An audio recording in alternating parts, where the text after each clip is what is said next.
Hello, Stackers. Here's your Stacker coming at you live on the road in the Central Florida, Orlando area, just out and about, driving about, taking in a few sites. We're trying to get out of the touristy space so Mrs. Hugh can take some pictures.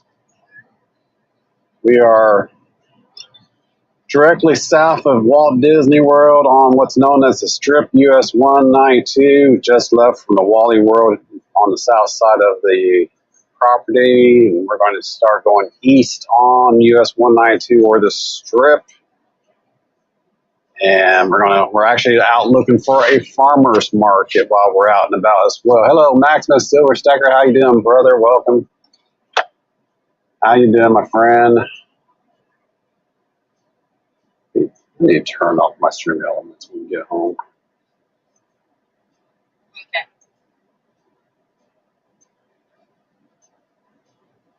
I'll ban them for now. I'll ban my bot. Chili stream at 7. Yep. I'm off tonight, actually, Maximus. I might actually be able to participate tonight with you. We are on vacation.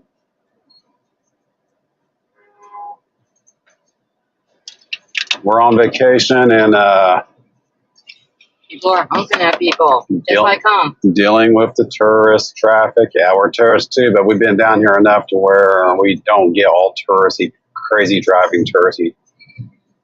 We have matured in our travels to Central Florida for the many years that we've done it. So yeah, we're out. Like I said, we're just now eastbound on US 192, just south of the. Well, I guess we're more southwest of Disney World on 192, heading eastbound now towards Kissimmee, St. Cloud area, and maybe points east, looking for a farmer's roadside market. We're looking for a specific type of orange that Mrs. Who can eat. Yeah, Florida in July. Yeah, but they hot here. It's actually hotter than they're accustomed to in July, in late June, early July. They've been running in the mid 90s all week with heat indexes pushing. And I was talking to one of the coin shop owners at the Oviedo Rare Coins Collectibles. Was that yesterday or day before? That was the day before. Where we went to a coin shop there, recommended by Pirate Stacker. If you haven't seen that video, check it out. I'll be dropping the video of our visit. We dropped a video of what we got, or what Mrs. Who got a couple nights ago, and so we went to that coin store as recommended by Pirate to do some shopping around, and we were talking about the weather, and they were saying that the weather is actually warmer than it should be for late June, early July.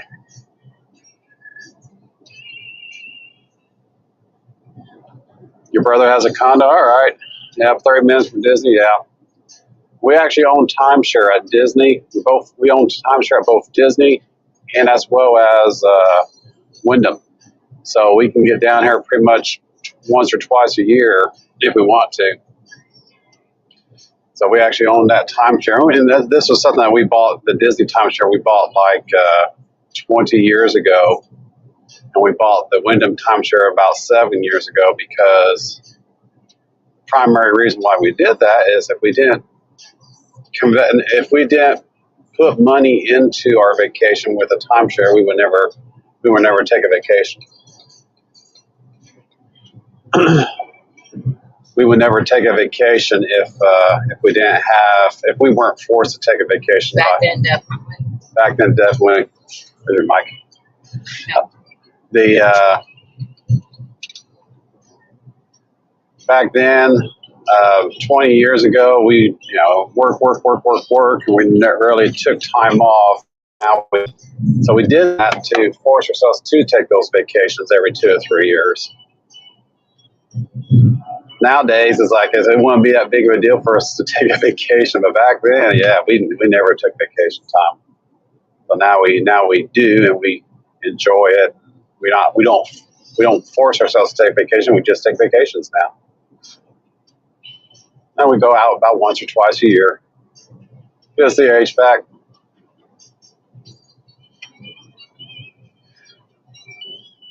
So we are, looking for a farmer's market just out cruising the strip, going eastbound on US 192, just past the Walt Disney World entrance on the south side, and we're just looking for a farmer's market. So I'll go live for a little bit on our travel, just to let you guys know what we're doing.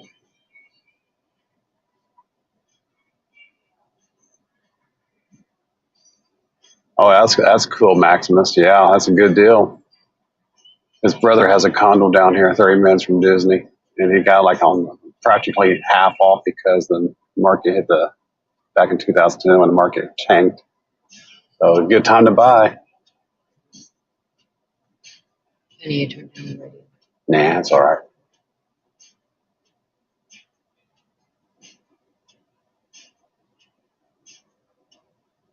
All right, Maximus. Yep, Ocean City. I haven't been on that side of the country. I mean, we went up to New England. We did our trip to New England. We actually flew in. That was 2 years ago. We flew into Concord, Connecticut, and we drove from there all the way up to Jeffersonville, Vermont, which is funny considering my hometown's Jeffersonville, Indiana. Our town is Jeffersonville, Indiana. So we drove all the way up to northern Vermont from Concord, which was like 3.5 hours, I think, 4 hours. And enjoyed that weather up there. This is back in third week of September, because we went up there during our anniversary week, and it was cold. It was in the upper 30s in September in that area. Leaves were already starting to change and everything in September. So we missed the turning of the leaves by about a week, because when we left from there a week later, the leaves were starting to turn. So we were able to see some of the turning of the foliage, but we just missed the whole brilliance of the leaves turning by just a week or two.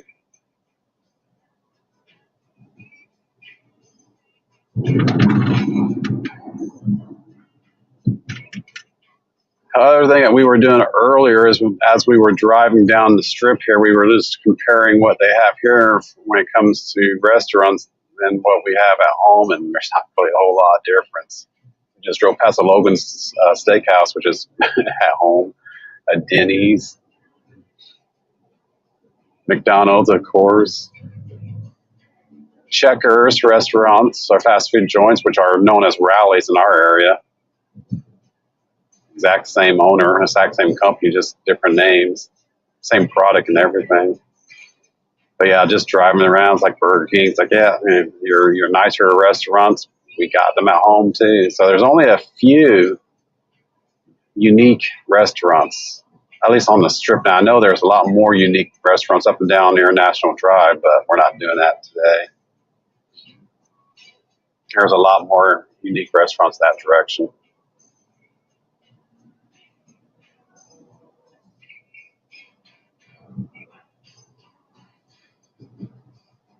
You were there a few weeks ago in Vermont. Yeah. We actually went all the way up to the border one day. We just took a drive because we were so far north of Vermont.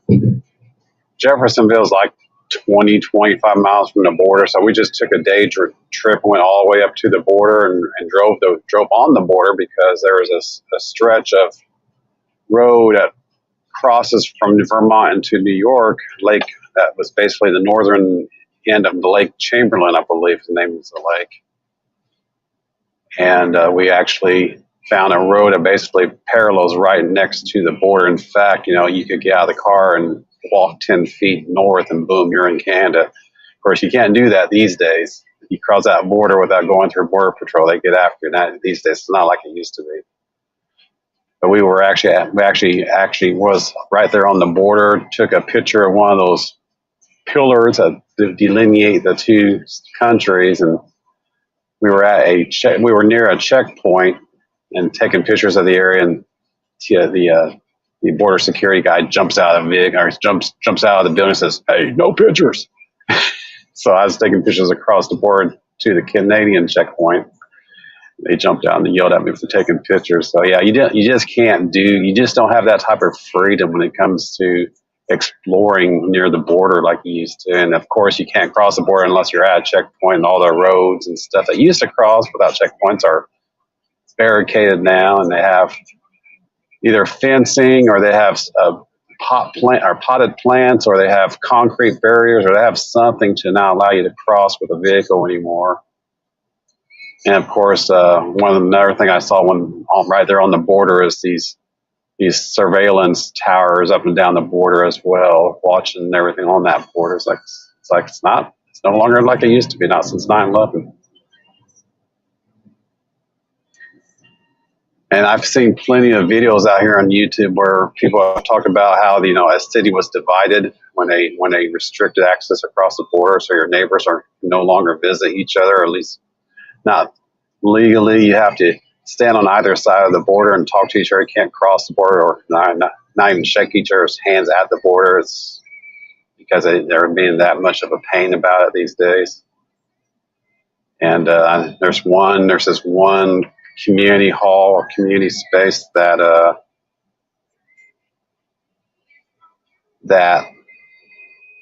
the border actually runs right through the community hall, so they actually have the border delineated inside the community hall. I'm not sure how that would work out if you were actually inside the building. You walk into the building on the U.S. side, and can you not exit the building on the Canadian side? Probably not. Or can you even cross that line inside the building? Probably. You probably could. No one's going to say anything about that one, I'm sure, but supposed to check in if you go outside that building.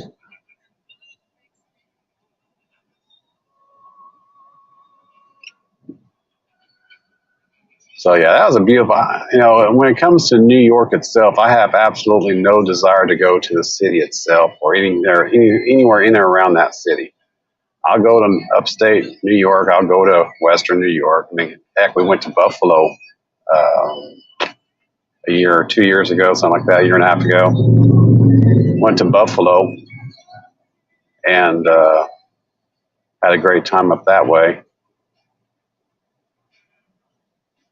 I haven't been anywhere near the southern side of the state, nor anywhere in and around the state. Again, I have no desire to even visit that area of the state.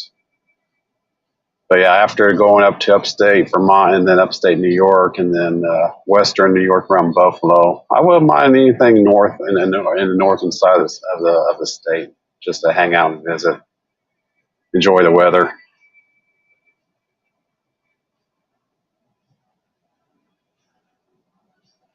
We actually stayed on the Canadian or the U.S. side of the Niagara. We actually went to Niagara Falls, New York. Went to the Niagara Falls State Park and checked out the falls and spent the day there at the park.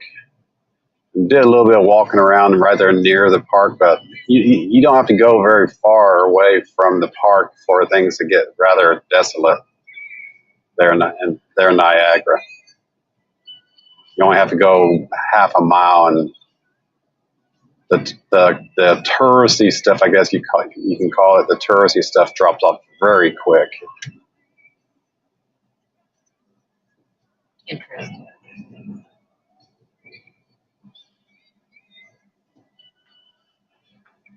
Tourism traffic. Learned many, many years ago, when it comes to driving down here, you just don't get in a hurry because you got so many people that don't know where they're going, and you just have a little bit of patience.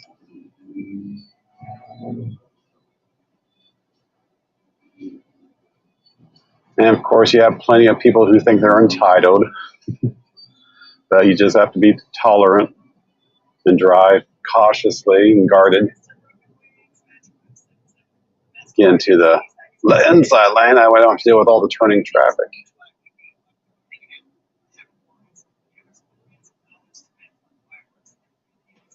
Gainesville Meadows is not exactly. I mean, we do drive through Gainesville, but we probably won't be driving through Gainesville or anywhere for that matter on our way home, until it's like the middle of the night. So we're not planning on leaving down here until late Monday. So 8 hours to Atlanta, 6 hours from there to home. So when we drove down here, it turned to a 16.5 hour day. And we stopped for maybe 2 hours, fueling up, getting food, things like that. So based off how long it takes for us to drive home, and I gotta be back at work Wednesday morning the 5th, so I can't unless we leave early on July 4th.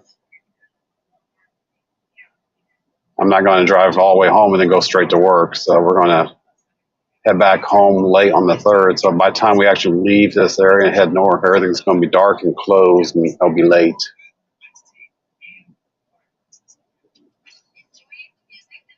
Say we leave around 3 p.m. Monday.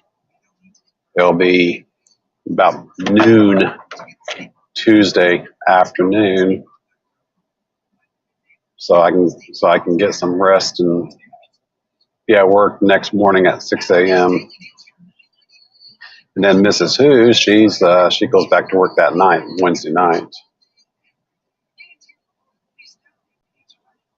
All right, Maximus, have a good day, buddy. Try to pop in for a little bit tonight since we are off. So might pop in for a little bit tonight there, hang out with you there, Max. See you then. Oh, hey, Richard, didn't see you there, buddy. Good to see you. Good to see you.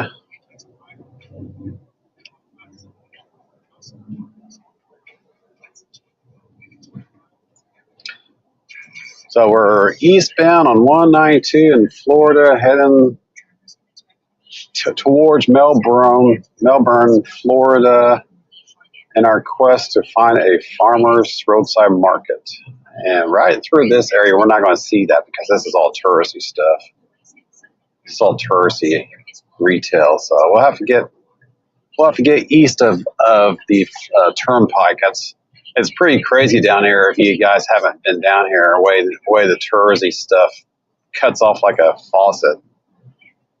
You can be driving, like, for example, we're going to be driving eastbound, or we're driving eastbound 192, and we're dealing with all the touristy stuff right now. But as soon as you cross the Florida Turnpike underpass, or overpass, I guess, as soon as you cross the turnpike, it goes from touristy to nothing. and that's where we're heading. We're heading to the nothingness. She wants to take some pictures. We want to find a fruit stand. And I know we're not going to find that fruit stand on this side of the turnpike. Well, I thought about that HVAC, but we're going to be driving through middle of the night. So we're not going to be able to hang out or won't be able to stop by any coin stores or anything like that. So when we leave, what time I'm planning on leaving, it's going to be like 2, 3 o'clock in the morning. So yeah, I'll have to take a rain check and check out the coin stores down there and land next time we're driving this way. Not this time. In fact, when we were driving down, we drove through Atlanta probably about 9 o'clock because we just wanted to avoid all the crazy traffic. So we drove right through downtown. 8:30, 9 o'clock is when we drove through. Traffic wasn't as crazy as it could be that time of night. Still busy, but not crazy busy. Didn't have too many issues getting through downtown that way. So we'll probably end up doing the same thing, except we'll be doing it like at 2, 3 o'clock in the morning when it's really quiet. And of course, it's going to be the 4th of July morning, so there shouldn't be nearly as much traffic as normally would see with it being on a holiday. So we'll see.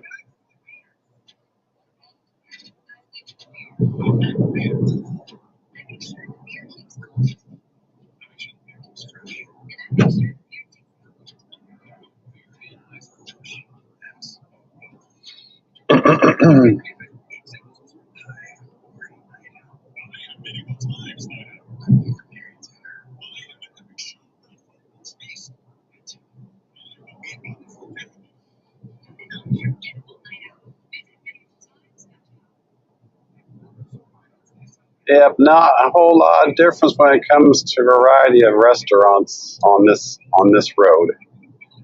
Your Waffle House, your Applebee's, your McDonald's, Burger King's, your typical restaurants. Then you have the occasional hibachi grill, plenty of Chinese restaurants. They do have their dinner theater shows down here. We've actually been to one on this road a few years back, medieval times. We did that patrol, man. That's probably 10 years ago with the kids, with the kids with us. We should go to McDonald's. We've never been to. McDonald's. Never been to McDonald's. What's a McDonald's? So we don't have a McDonald's where we live. It's like a Dollar General. Or Dollar General. There's no Dollar Generals anywhere around here.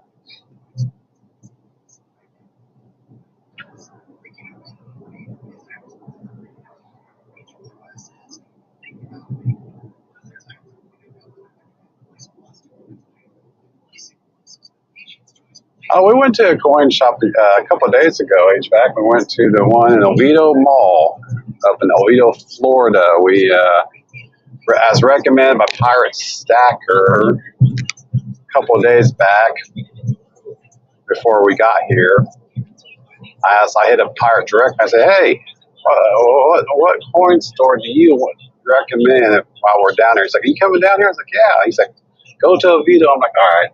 So we found Oviedo, and he gave me the address. We found it, and we went there a couple of days ago, picked up some good stuff. Actually, Mrs. Who picked up a bunch of stuff, so there's actually a video out there on her channel. I have a link to her video on my channel if you guys want to go check it out. And all the stuff that she picked up. I did pick up a couple of things myself. She's the collector, I'm the stacker, so she got a lot more pretties. At great deals. Great deals, yeah. They did really good. They took good care of us.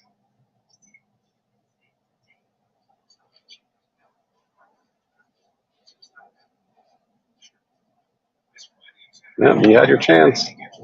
You snooze, you lose.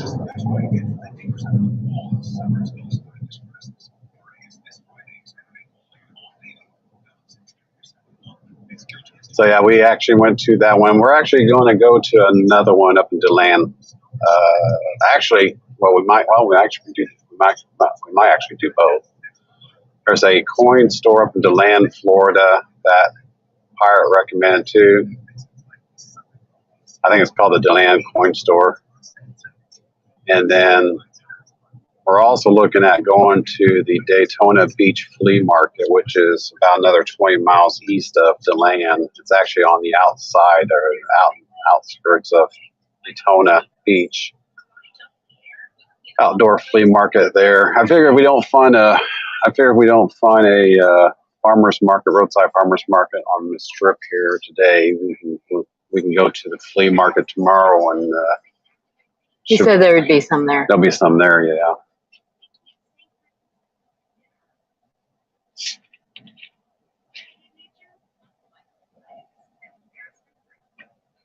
Look for a restaurant called Squard's or Squardwards. Down here, HVAC. Never heard of it. So we'll look. Yep, Daytona Beach. We're going to do that road trip tomorrow. Go up to DeLand. It's only about, I think Pirate said 40, 45 minutes away from where we're staying here in Disney World.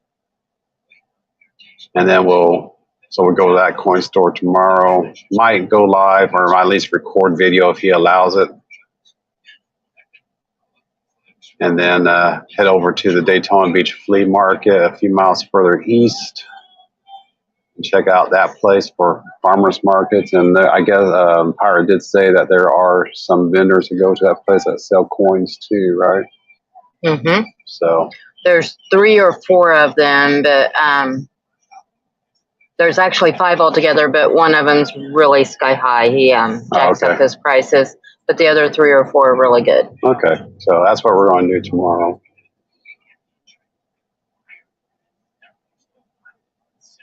So we'll have probably have some more video content coming out tomorrow, either live or recorded, of our visits to the land coin shop and the flea market.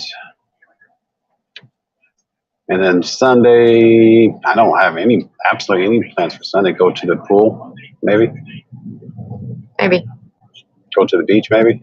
Maybe. Maybe. We'll see. Whatever happens. Yeah, we don't have it. We never come down here, at least not for a long, long time. We never come down here with an agenda. We just say, let's go on vacation. Not since the kids are grown. Yeah. Let's just go. Let's just leave and go on vacation for a week or so and just get out here. Honey, there's Chinese food. Yay! Another Chinese restaurant. There's not very many of those here. I know, they're a rare breed.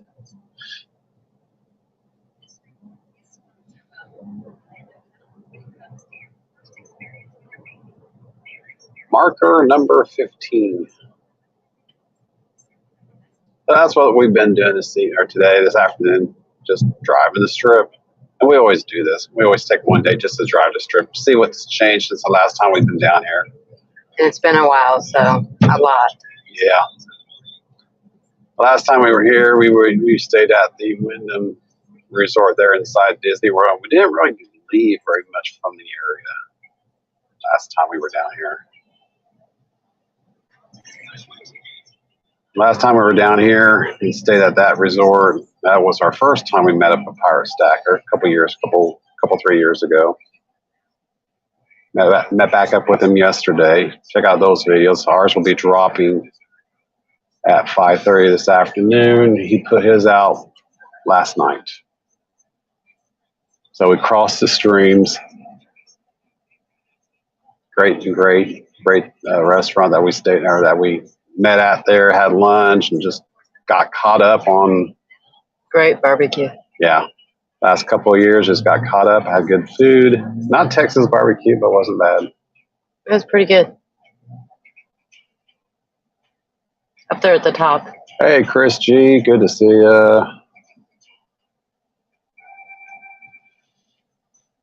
Up the top what?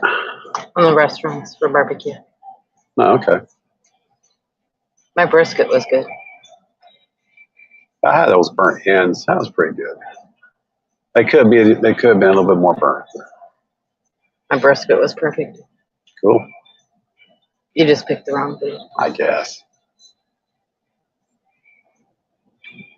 Good to see you, Chris. We are just driving about, hanging out here in Florida, heading east on 192, US 192. Dodging airplanes, that one was low. We are out cruising. Today is our cruise day. Well, tomorrow will be our cruise day too, but we're out cruising for our quest to find a roadside farmer's market so we can find some oranges that Mrs. Hoosier can eat. We cannot remember the name of those oranges for the life of us, but they're good. They were good, and she has an allergy towards your typical oranges, right? Regular navel oranges. So we found these oranges coming back from Florida. Was that last time we came back? Yeah. And we found this one roadside stand right before we crossed the state line back into Georgia that had these unique bred oranges that did not have a reaction to her, or did not cause a reaction. I should split say. with other type of citrus fruits. Yeah. Oh, honey, a seafood house. We haven't seen any of those. Yeah. We have nothing like this down in. And another smoke shop for you know what? It's legal here. We have nothing like that in our area. I bet if I bought some, I couldn't take it back home. Hey, Cameron, good to see you. That's cool, Chris. Well, if you haven't been down here, assuming you're coming to Florida anyway, I have never been to the one in California, but if you do come down here, if you need some tips and pointers, there's all sorts of information out here on on YouTube, all sorts of knowledge out here on the area, not just but in and around Disney. Of course, you can always also hit me up with recommendations too. Like I said, we've been down here we've been down in and out here for the last 20 years. I think this is, I don't know how many times we've been down to Florida since 2003. Our very first trip to Florida ever was in 1999. And that was, so we got down here in 1999. The kids were very young. I wanted to get the kids down here. To get the exposure of going to the House of the Mouse, because we never had that when we were growing up, and we wanted our kids to have that experience. So Vacations. Yep, wanted to have that experience coming down here to Disney World and a vacation. So we did that the first time, and then a couple years later, we decided to buy into the Disney timeshare because, again, as I said earlier, it forces us to take a vacation. Back then, the Disney timeshare was a lot more affordable than it is today. We weren't the first wave of people that got into the Disney timeshare, because that happened probably, we got that in 2002, I believe it was. The program was in effect for 10 years prior to us buying into it. And back when it first came out, the only resort that had time, that was part of the program, was the Old Key West in Disney World. And back then, you actually bought into ownership. They actually gave you free passes to the parks and everything way back then. We missed all that. We were probably the second edition of the Vacation Club program, because way back then it was Old Key West, and then a couple years after that they built the Boardwalk Villas, and then a few years after that they built the Beach Club Villas, and that's what we bought into, was the Beach Club Villas right there near Epcot. It's basically right smack dab between Epcot and Animal Kingdom, or not Animal Kingdom, MGM Studios, or whatever it's called now. But the Beach Club Villa and the hotel and the yacht club and all that stuff sits right there at the southern entrance point of Epcot. They actually have an access point into Epcot which is like a 5-minute walk from the resort, and you can actually go in through it's called the International Gateway, and you can get into the actual country World Showcase. You can actually get into the World Showcase through the Beach Club Villa, through the back door, International Gateway, whatever. So you avoid all that crowd at the front gate. And for us, if we do go to Epcot these days, and we mainly just go there for World Showcase, but like I said, we don't even go hardly to the parks anymore nowadays.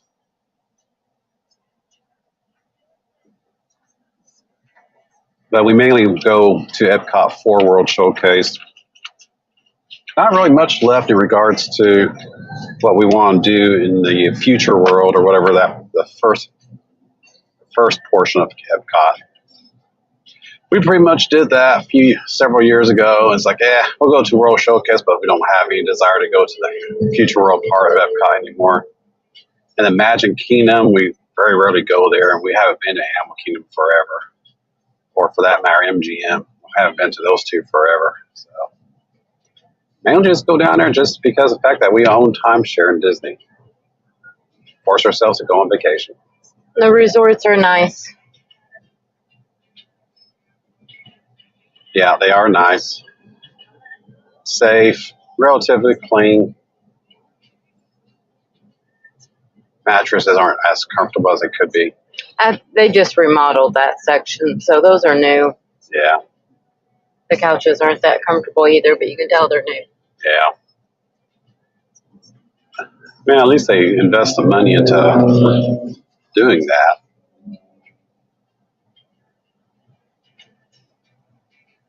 But yeah, you could tell it was recently renewed, renovated, whatever, remodeled. See, Saratoga Springs is actually where we're staying at. Saratoga Springs is near Disney Springs, which is formerly known as Downtown Disney. Sorry we're not seeing the chat. It's hard to see it from right now. I see stuff, I can't see stuff. Hello, Lady Bird. Good to see you. And thank you, Lady Bird, for membering up. Surprised that didn't carry over from your name change, Jeannie. So, yeah, anyone that doesn't know, Jeannie has changed her channel name. She is now Lady Bird. Lady Bird, Ladybug. Ladybug. Ladybug. Not Lady Bird. Ladybug. So say hi to Ladybug, formerly known as Jeannie.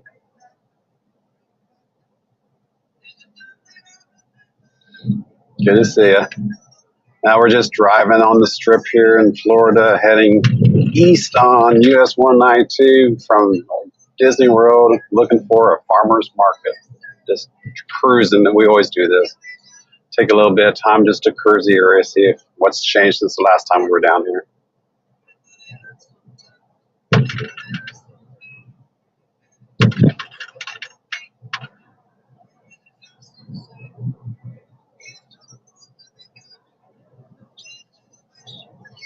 So yeah, Chris G, if you're still out here listening, if you need some insight, look me up. I can give you some tips and stuff about what's around Disney World. Not necessarily what's inside the parks anymore. Like I said, we hardly ever go into the parks these days. I might be able to give you some insights on what's available outside of the parks, including the people that you can always tell when this is their first time here. Is there anything in there? That's just a carnival. It's a little mall. They still have a lot of malls down here. Yeah.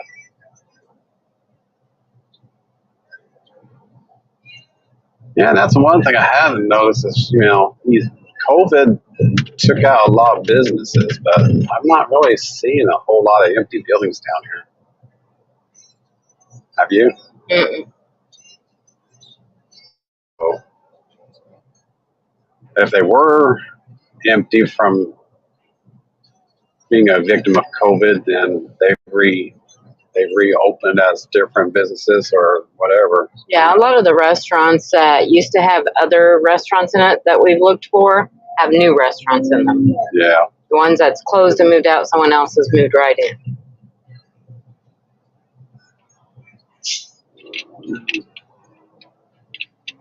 All right, Chris. See you later, buddy. So we're coming up on the Florida Turnpike right now, and as you can see, things are starting to fade off in regards to touristy stuff. And now it's been a while since we've been on the other side of the Turnpike. It may have expanded beyond the Turnpike, but at one time, as soon as you cross the Turnpike, nothing. Went from craziness, traffic, touristy stuff to nothing. So we'll see if it's still the case now, a few years later. In fact, earlier when we were just driving about, we went to the west side. Went to the west end of the Turnpike, or the west end of this strip, US 192, and it terminates at US 27, which is far west of Disney World. And right now, it's starting to expand, but right now, the touristy stuff stops at the Western Parkway.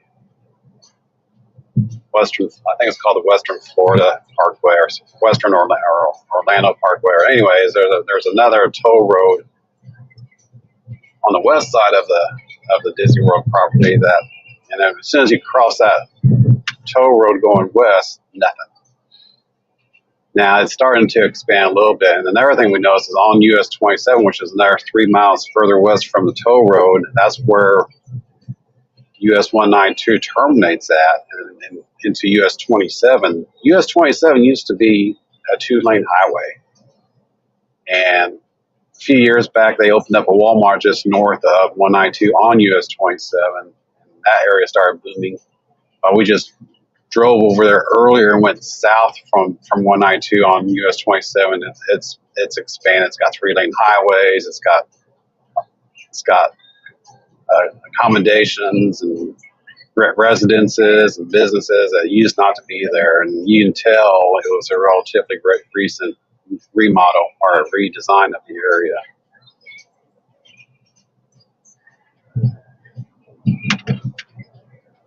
But yeah, so that area has expanded west. Now we're going to see how far east it has expanded from the turnpike here, coming up here in just a second.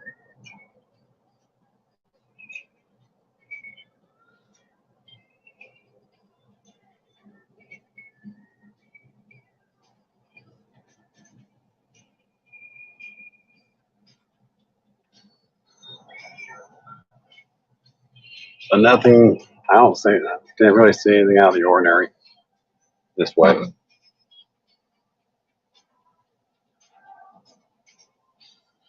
Hey, I can just stop and look at the chat here. Hey, Chris, good to see you again. Let's see. See you later, Ladybug. Thanks for remembering up. We'll see. By the way, we are not doing bingo tomorrow night, folks, just so you know. We are going to take the week off. So we'll see you next Saturday, July 8th.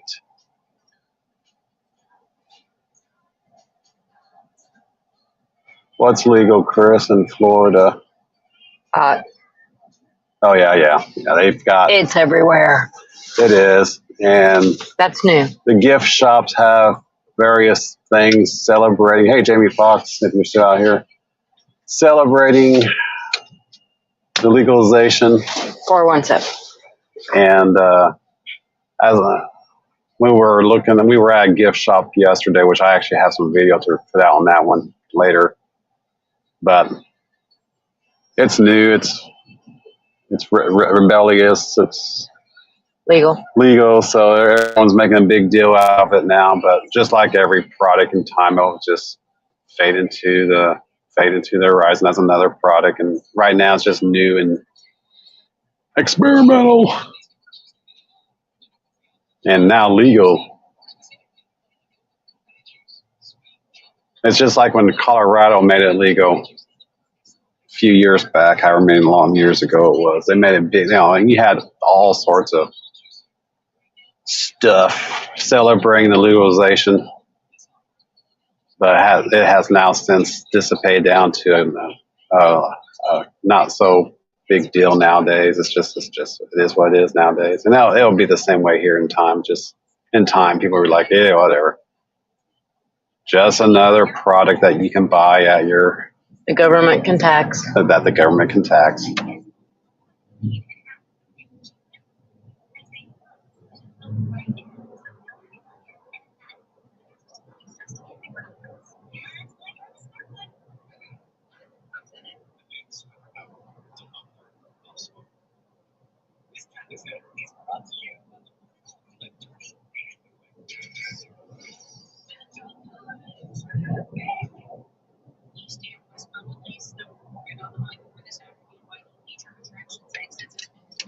Get on your side of the road. Pay attention to your side of the road, you idiots. Pay attention.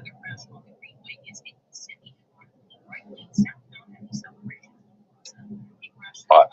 The guy put a crate on the back of his bicycle, and his dog's sitting on it, and he's riding his bicycle with a big ass dog on the back of it, sitting there smiling. Oh yeah, coming up beside us. Oh, is it?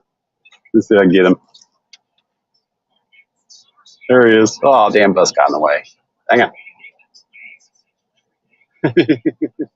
Dog is happy as can be. Yeah, he is. Too hot to walk, so let's go for a bike ride. That's funny.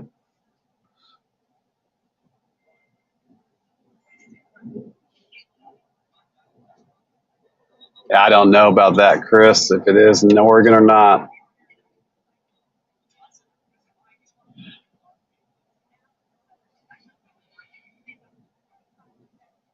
Again, it's the fad right now. Once the once it just becomes every day, no one's going to care.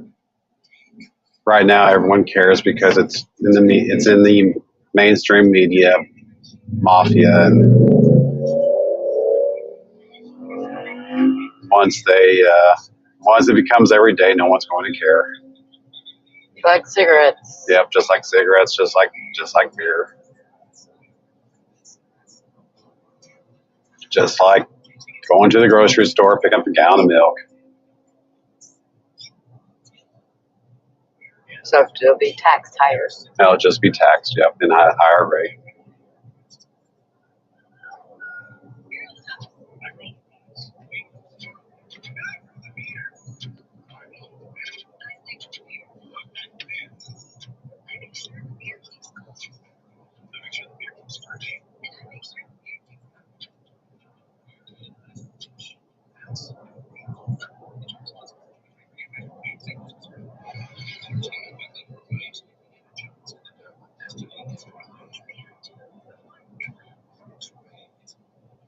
Oh yeah, I bet that puppy that's in that basket appreciates him being in that basket, not on the tall asphalt there, can I mind?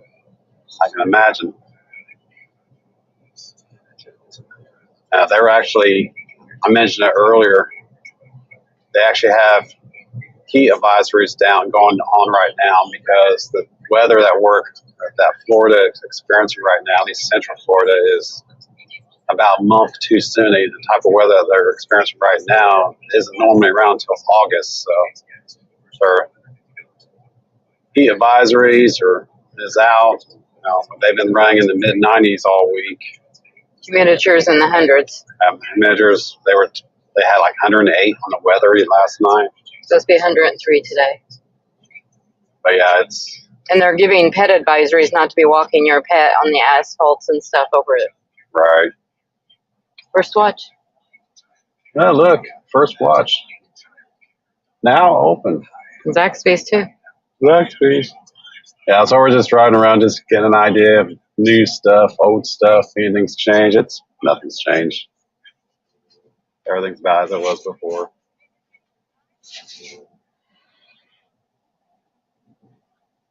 Oh, that's cool there, Chris. Yeah, it's so you're happy to keep your bare feet off the asphalt. Yeah, it would. You definitely need to be wearing foot protection down here right now.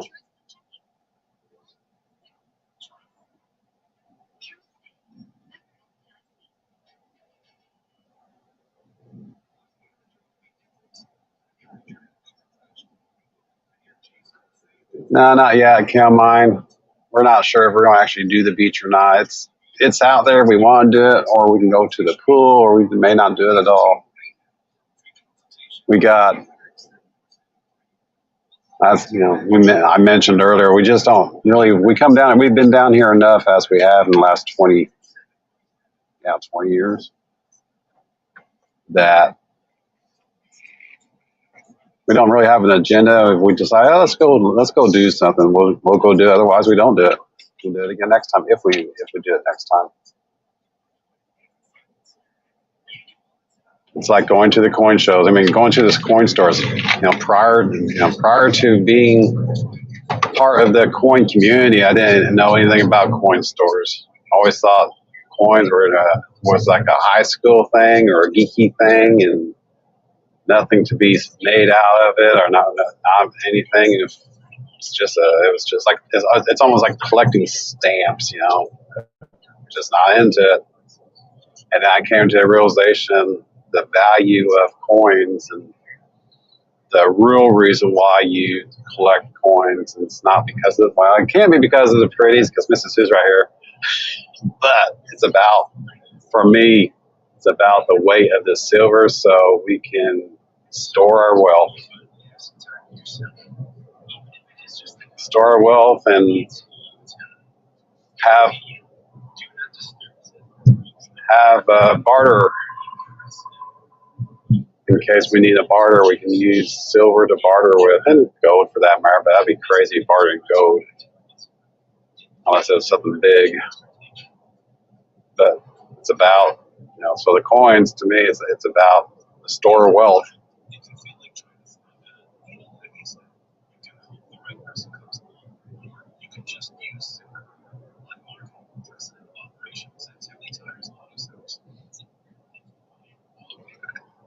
Excuse me.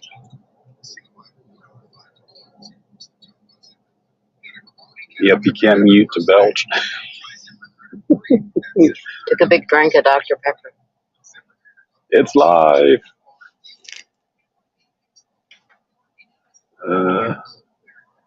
I thought I blocked out my bot. Oh, that's the other bot. I'll turn off that bot for now. I'll turn him off for now.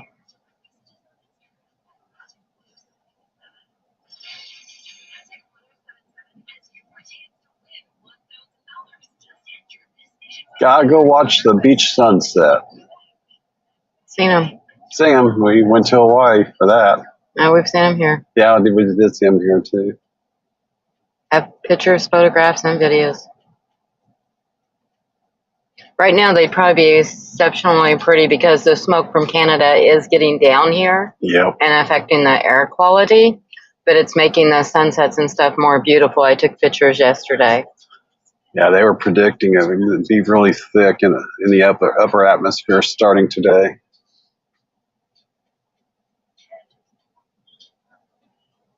Today and tomorrow. Yeah, we're under an air quality alert right now. You guys probably can't see it, but the sky does have a slight reddish hue to it. Very slight hue.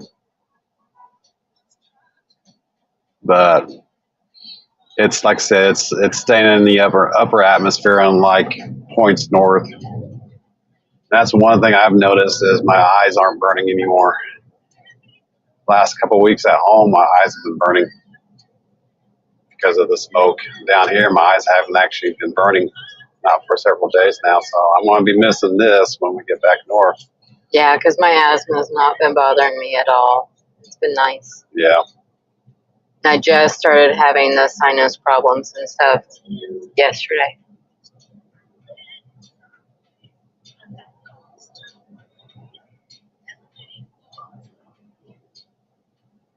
A lot clearer today than it was.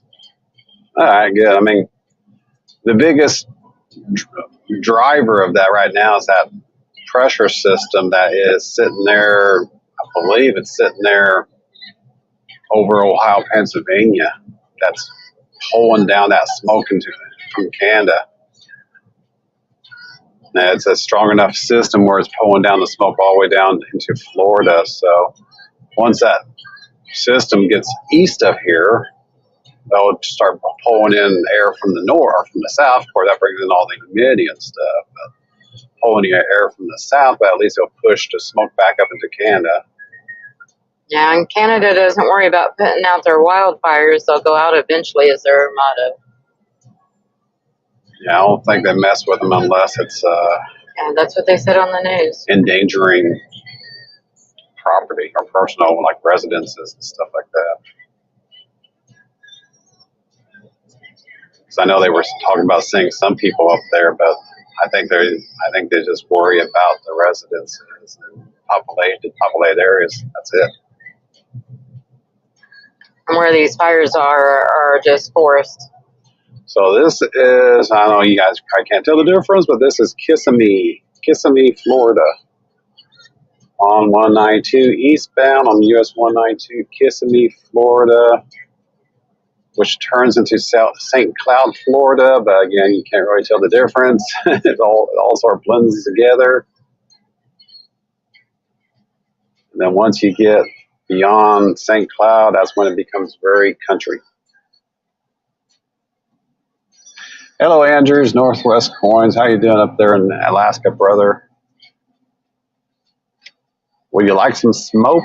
All sorts of smoke down here in the mainland. Down here in the lower 48. At least on the east side of the country, anyway. We are on vacation in Orlando, Florida. We are just doing a little bit of road tripping around today.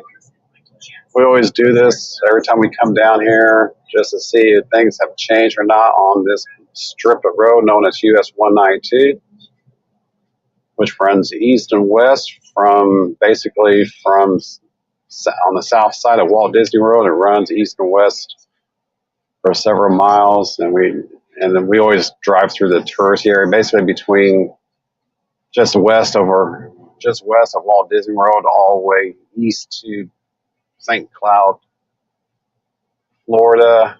That's where all the tourist stuff is, just to see what's going on. And we're actually out looking for a farmer's roadside market for some oranges that Mrs. Who can eat. Because Mrs. Hoosier can't eat citrus, but we found some oranges last time we were down here that she could eat, and we're trying to find them again.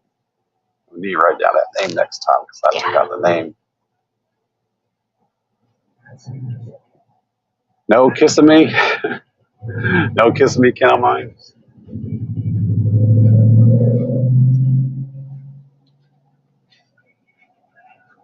So has there been a lot of people going live or recording videos from the Tulsa Coin Show? I saw Coin Crew did something earlier today. I think it was today. Pretty sure it was today this morning. I heard Matt Stacker's done some videos. Has there been any other channels out here doing lives or recording videos around the show? I think Frostbite may have done some too. I'm not positive though.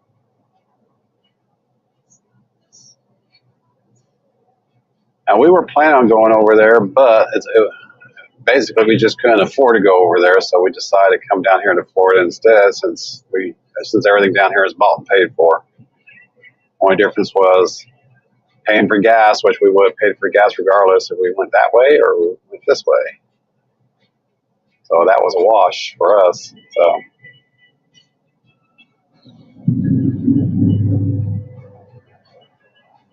And we made a decision that we're not going to go to a coin show unless we have at least 2,000 in our pocket, because we want to be able to look around, and if we see something we want, we can buy it. We didn't really have that flexibility this year. Maybe next year. We're going to start saving money so we can start saving money for next year.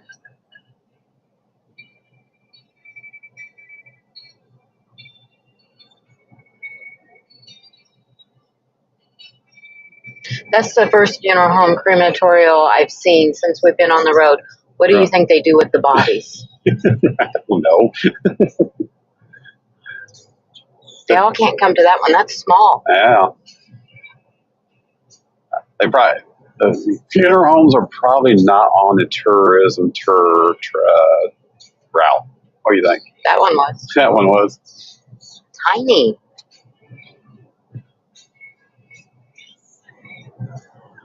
And here, when you're just out driving around, look, a funeral home. Oh, look, another funeral home.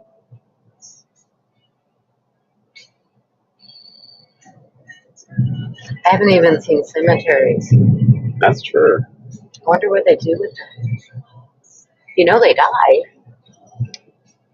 But did they?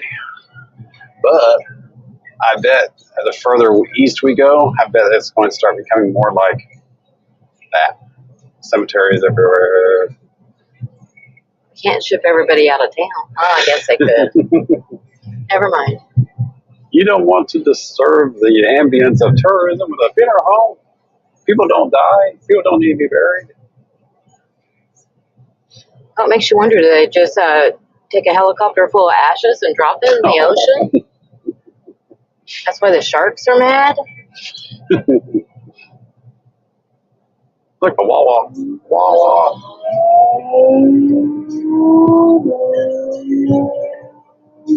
Look, an Audi. Or Audi. Grocery. Back home we call them Aldi's. Audis.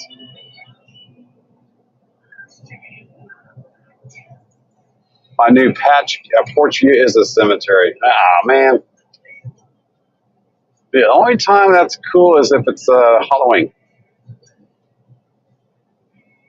Andrew, having up around our area, there's actually houses that are right in smack dab in the middle of a cemetery.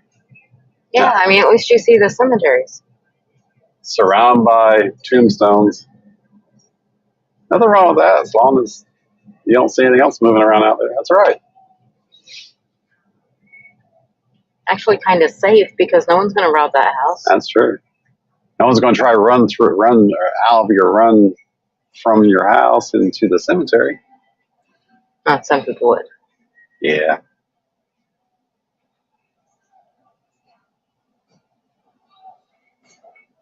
My porch view is our cemetery. Okay, Cameline. Yeah, I wasn't sure who else was going live or not down there. Didn't seem to be too many, from what I could tell.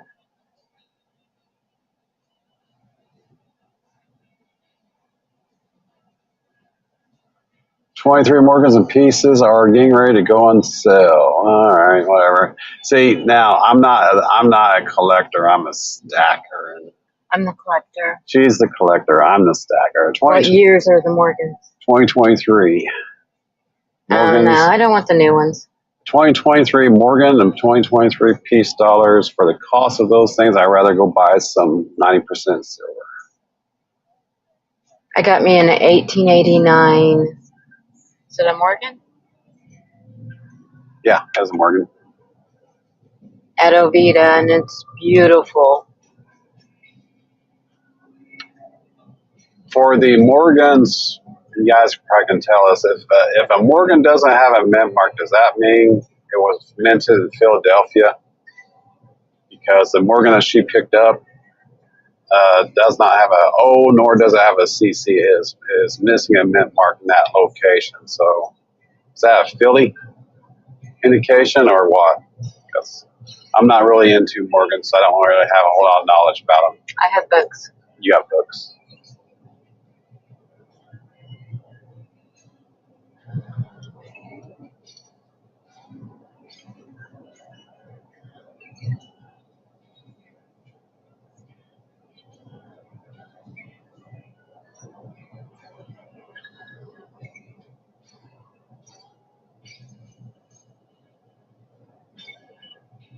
And we're behind an RV.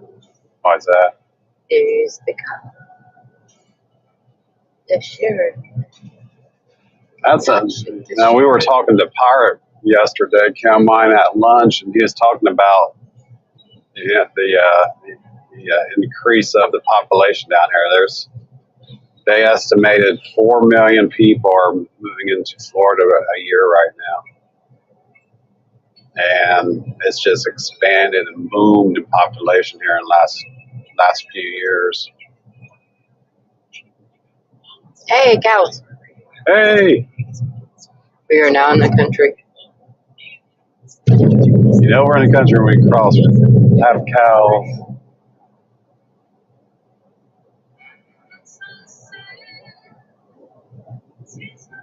We're down to 2 lanes.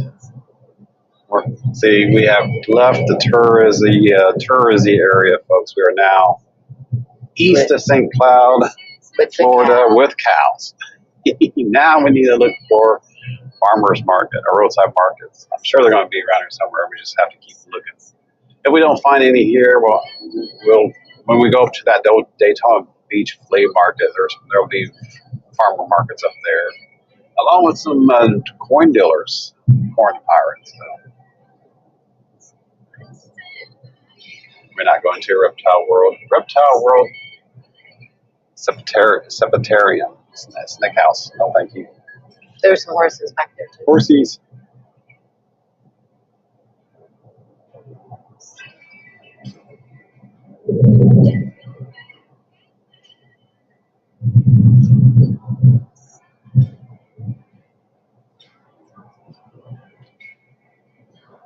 Get around the fifth wheel. See, we're back. We are out away from the touristy stuff.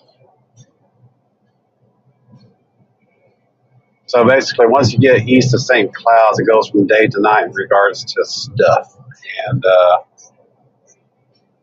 if we ever decide to move down here, it would be far removed from the touristy stuff.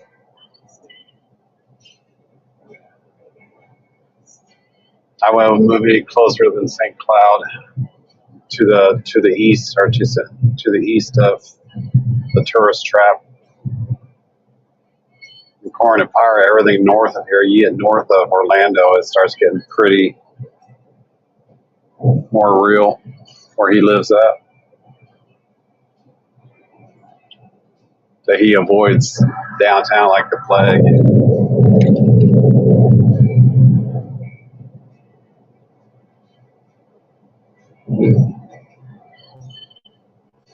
About the only thing that I would be interested out here away from the tourist stuff, it would be an airboat ride.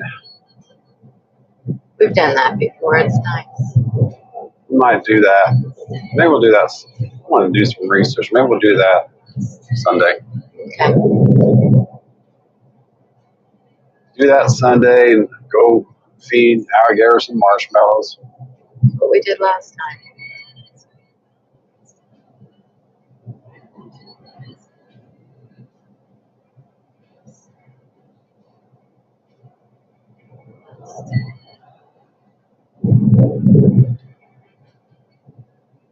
Yeah, it's that time of year, if you don't mind. Everyone's out and about, vacations and stuff.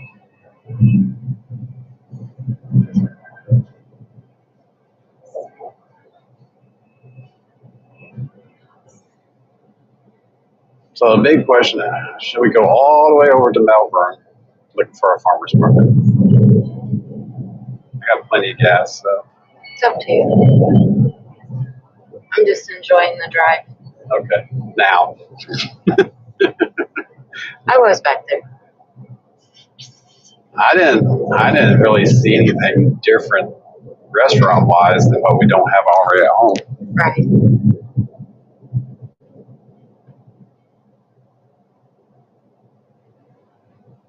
I can remember where we used to live. That wasn't the case. May not be now after all those storms. Yeah.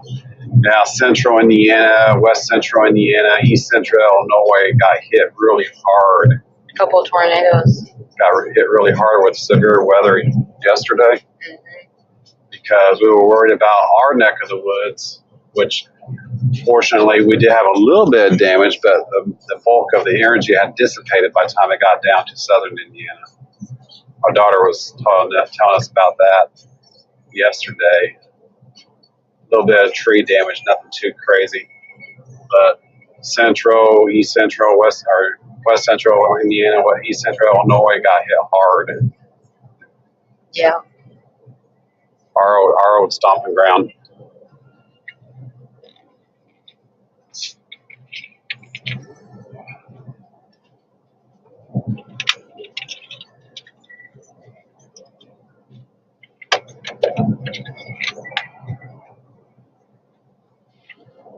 Did you find butter? Nah, we decided we didn't need butter.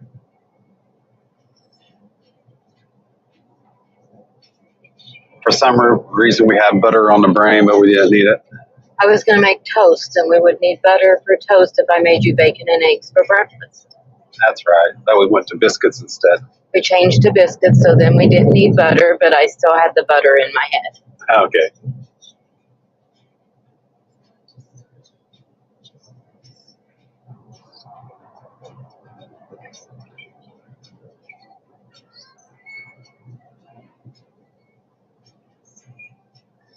So this road eventually ends up going to Melbourne, Florida, right there on the Atlantic coast. We'll get all the way up to Highway A1A, which is basically the Florida coast highway. That highway, I don't know how far it goes. I don't know if it goes the entire length of the state, but I do know it's present in east central Florida. And we'll go all the way to that highway looking for farmer market, and then we'll turn around and head back. Speed limit went up. Hey!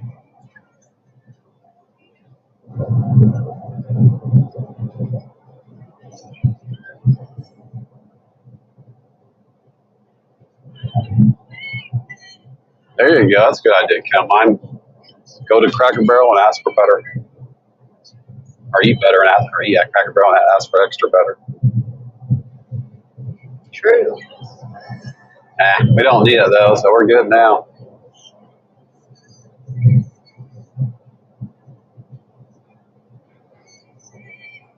And this time around on our vacation, we're not going out a whole lot in regards to spending money on going out for dinner and lunch. We've been spending most of our time eating at the resort, so at our. With me cooking, not at the restaurants at the resort. She likes cooking for me as a hobby when we're on vacation.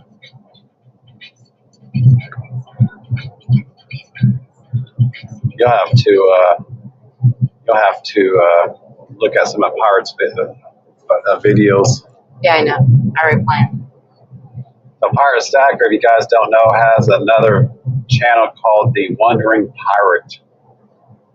And that is his original channel where he talks about cooking and shows you what he's preparing and shares a love of the food with his local friends and stuff. And he hasn't really done anything with that channel for a while, probably the last couple of years. But he was talking about getting back into it more so starting now. So you have to do a Google search. I think if you do a handle called Pirate Wandering or Wandering Pirate or something like that, you'll get his channel. Goats. Hey, goats, go away. Don't want goats. Don't like goats. Wandering Pirate is his cooking channel. Good information there.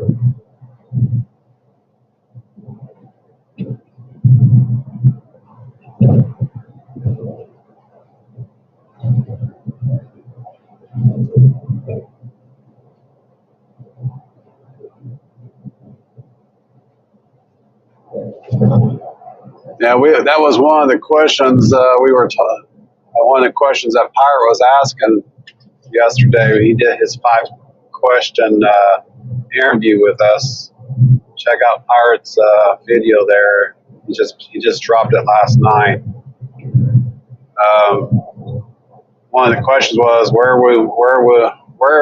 have we gone to that we really enjoy, and where would we like to go to? And without batting an eye, we both said Alaska. So it will be The Wandering Pirate. I just found it and subscribed. It's got a picture of his face with a pirate's hat on. Yep. The Wandering Pirate. What's his handle? The ampersand at symbol. I'm Tom, and my life is my adventure. I work hard and play hard. We might be losing our signal. Okay, you're good. Yep, that's him.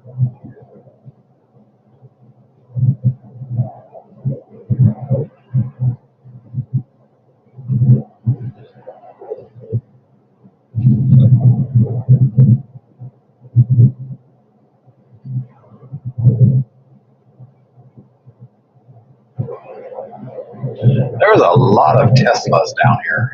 There's another one.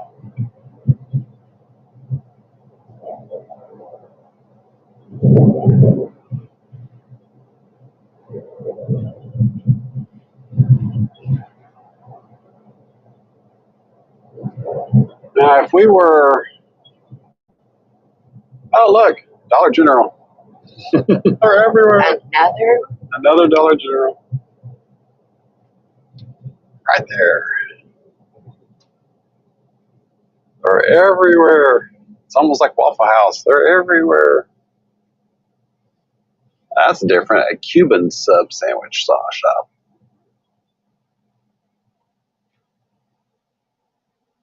$30 miles to Melbourne. This is a holopaw.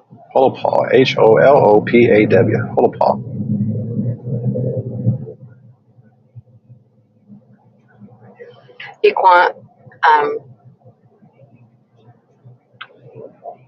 He's got on here his weight loss and stuff on here too. His diet, Okay.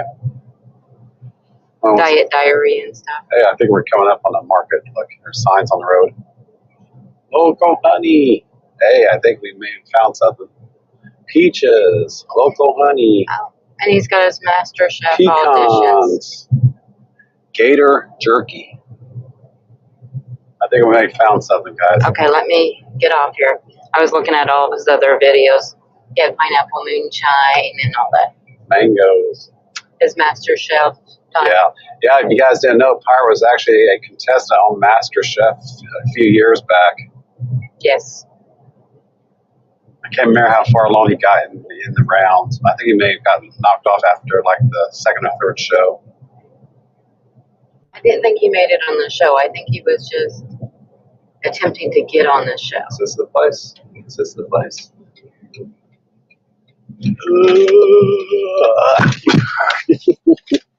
Honey, you're not in a Jeep. No, I don't think this is the same place. You don't think so? No, I know it's not. All right. Well, You want to look? well, since we're here.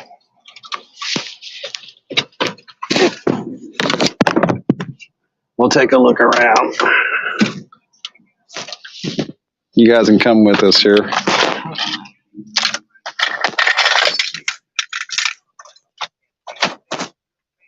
Awesome. Hello. I was say I'll help her out. How are you? Okay, we're actually looking for oranges. Do you have any? Not oranges. No It's oranges? not the season for oranges. Oh. Oranges and cantaloupe are going to be 3 months from All now. right. So we have mangoes, peaches, honey, eggs, Beaches. cantaloupe. I mean, not cantaloupe, watermelon. Peaches. You said peaches?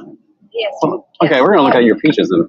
Listen, I'm going to tell you, I'm not from Georgia, but like, they're so sweet and juicy. I can't keep the girl off of them.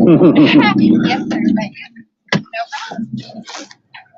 problem. So no oranges here, Alfie.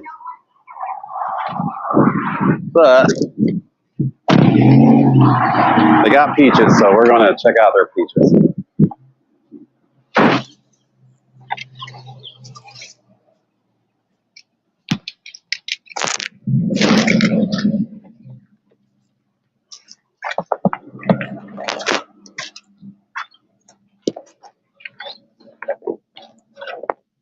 You all right? Yeah.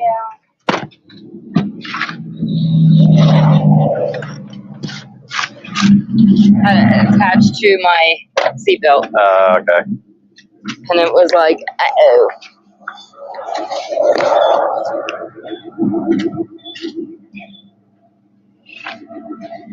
No, the place we had a stand where we could go. I know that wasn't this or that stand I was at, but that's way up north. 4 hours. Okay.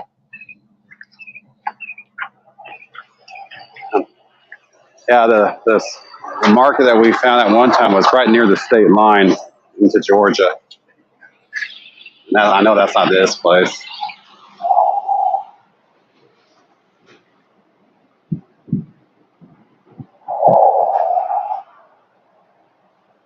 So, honey? I believe so. Yeah. Yeah.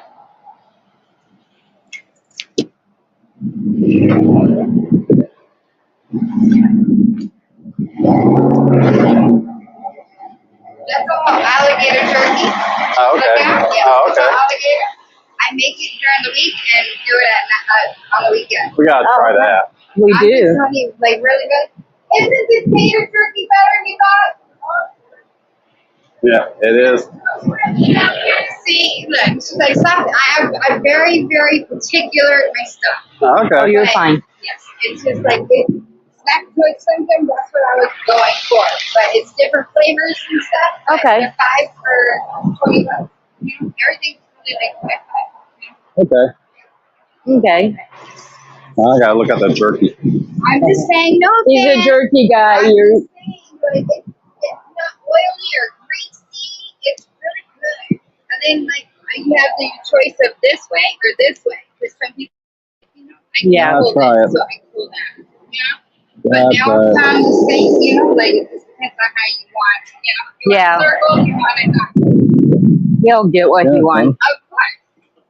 I like dancing too. Like I was telling you. I like dancing too. I'm just being honest, like the venison one, like we kill it here right there on our property and pull it here. So every like Oh, is there venison too? Yeah. Do you want You some gotta get venison? some venison. All gotta right. get some venison. If you're getting alligator, you're getting venison. Yep. I I'm get it. just like, you know, to each his own. I don't make as much venison because it's harder on the deer. You only take certain spots of it. You Right, know? right. So, but yes, it's a big seller. But yeah.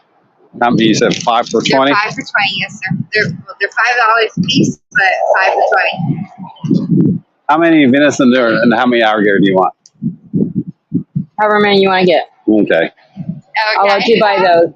There we And go. your peaches are 5 for 5 too? No, Or 6 for 5. 6 for Yes, 5? ma'am. Because I do want some peaches. Do you Yes, want ma'am. mango? I promise you they're all sweet. I don't know if You they're wanna try Georgia them? I'll peaches let or not. them know for you. Just in there. I couple don't know if they're Georgia mangoes. peaches or not, but So I'm just gonna hold the bag for you. Oh, we'll see. okay. Okay, so you know. Are they going to be as juicy? I don't know. Find out. So we're going to get Mango driven. Okay. Yes, ma'am. some alligator jerky.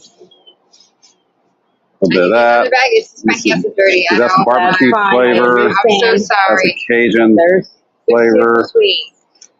6 of those. Yes. So you get Second round, you said 5 or 6, so I put Flavors they 6. have No, here. they're 6 for $5.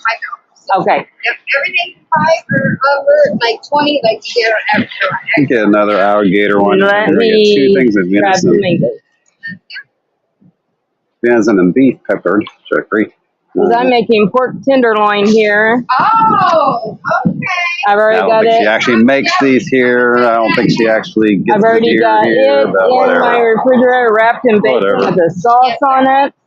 All right, we got 5 of those. Yes, it's 5 right. Okay. 4. And these are 5 too? Yes, ma'am. Those aren't peaches. No, those are mangoes. It's already over there in that bag, sir. Is that right? Yeah. Yes. And then these are 5 for 5? They're 6 for 5. 6 for 5. Yes, Let me ma'am. put those back 6 there. for 5. I'm going to grab one more. That looks good for... Donut now. It'll go good on with the pork. Yeah, I We would. can make a sauce. Yeah, I I'm would. so jealous. I never thought to put mangoes in a pork. Yeah, make it with a little bit of jalapeno and red onion. Chop those up, put it with the mango and some cilantro and a little bit of lemon juice. You got the salsa? Do you have the cilantro? No, you don't. Okay, good. Thank you. No, you don't. It just gives it that fresh bite. But so does that, right? Yeah. Okay. But the jalapeno, red onion, mango, chop those all up together and put it with your pork with a little bit of lemon juice in Hey, it. Coin Silver, good to see you. We are at a And it's a mango roadside salsa. stand grabbing some fresh So, peaches and mangoes.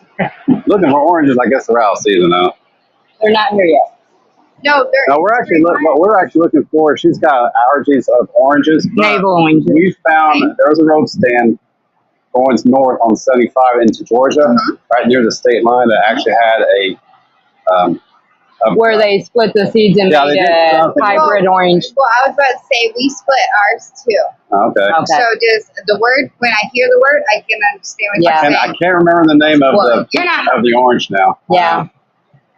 But yeah, it was they split whatever and they created this orange that wasn't causing her to have allergic reactions. Yes, yeah, I understand. Yes, I can't remember the name of it for nothing. I can't either, but I know what you're talking about. You now have the you said money. it. You have to pay. How much do we owe you? I got 6 oranges and mangoes. How much did you get? $32. I got 5 of the jerky sticks. Other Which side. side? Other side. I got 2 Yeah, venison. yeah. I got 2 venison and 3 gators. How much do we owe you? No, there were 6. You can get another one.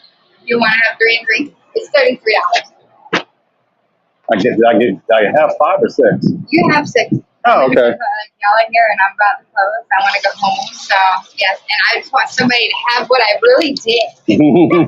So which one are you missing? The venison or the other one? Well, I'm more curious about the gator than I am the venison. Well, I'm just saying because they're both laying right here. Like, which one do you want? the red one or the good? 23. I'll do the red. That's the barbecue flavor one. Yeah. There's an original too. Is there? Yes. One more. I didn't see it original. Okay. I'll go ahead and take that one too then. I'm just telling you, like the only like see, like mild. It's Okay. mild. Two more then. So how much will that Only be? because that's original right here. This I put flavor to everything. How much more do we all get? Huh? But are we good? Yep, all good. Okay, Because I gave you the 33 and there's the 5. Yes, ma'am. But that 5 goes to my pocket, so I'm just like, yes. No more working per hour here. Thank you. Thank you very I'm much. here every weekend now. No, Okay. this is awesome. Once y'all try it, you have to make sure that's my fault. Okay. But make sure you try it, and if you like it, please tell me. And if you don't like it, please tell me. You know? Do you have a card or anything? No, I There's just the website. Yes. Okay. The website. I send it. That way we can comment on your website if we're already back home. Yes, I'm afraid of that, but go ahead. Please don't say that then. No, because I'll make some mango salsa. We got to get red onions and Do you want a jalapeno. couple of tomatoes? Just to take? Nah, I don't think we need tomatoes. Are you sure? Like, I'm about to close. You want to before I leave? Hamburger. Yeah, no, like one tomato. Grab 2. Just to I'll get grab them it gone, right off please. the top. It don't matter to me. Just please take it.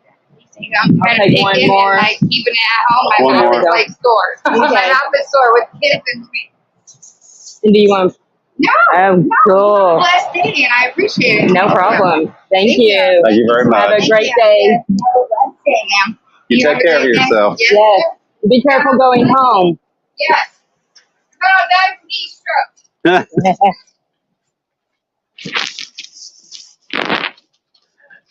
Yeah, the mango. I seen a cool way to peel it on YouTube. Yeah. Oh, you got another customer. She ain't closing yet. You want those tomatoes back here? Yep. Carefully, I don't want to bruise them. All right. Hey, Bob. Good to see you. How you doing, stranger? Good to see you, Bob. Yeah, we just found a farmer's market about 20 miles east of Kissimmee, St. Cloud. I guess oranges are out of season right now. Got a couple months yet. For them and something else. She said. The big thing is we went ahead and picked up some jerky while we were here. So we have some alligator jerky. And then we also got some venison jerky. Venison, which is in the back seat. We're going to try that out. And then we picked up some fresh mangoes, tomatoes, and peaches. So I can make some mango salsa to go with our bacon wrapped pork when I cook it Sunday.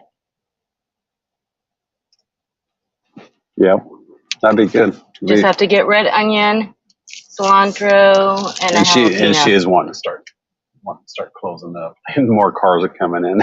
2 more cars just came in. Are we going to be able to get out? Yeah. We're going down there and just turn around. This was the only market in between here and Disney World on the strip. Not bad.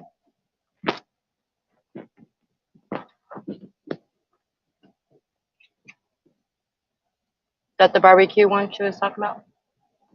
This one is, yeah. What's that one that you just gave me? Like? This is the original flavor jerky. Alligator jerky. Alligator with beef and pork mild is this one. Okay. Yeah, it looks like the locals come here. Yep. Someone in the nursing scrubs. I don't think they're on vacation. Just and if pulled they off. are, that's sad. While we're in the scrub on vacation, hell yeah. No, I'm sure she was just on her way home. But we've got her website on here. Her son made it up. Hey, look, here's a kitty. www.buffalobogsnacks.com. Kitty.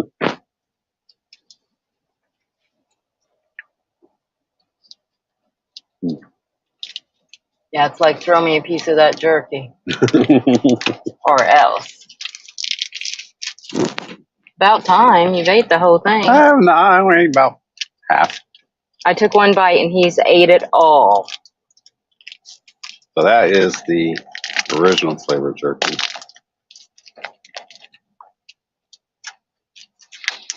You can have the rest of that. I'm going to eat this alligator.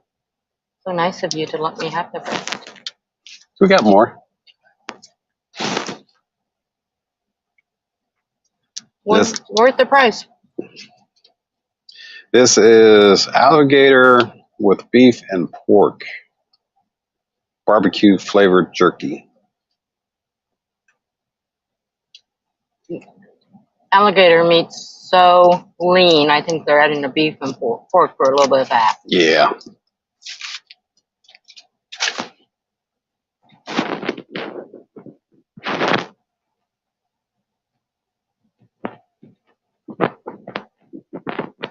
Not bad. Oh.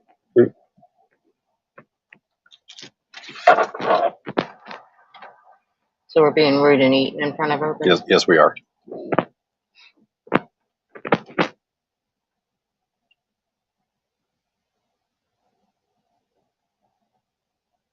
While we're watching the cat. Kitty. He's going to attack you if you get out of the vehicle for not sharing. That's not so hard, like she said. Mm-hmm.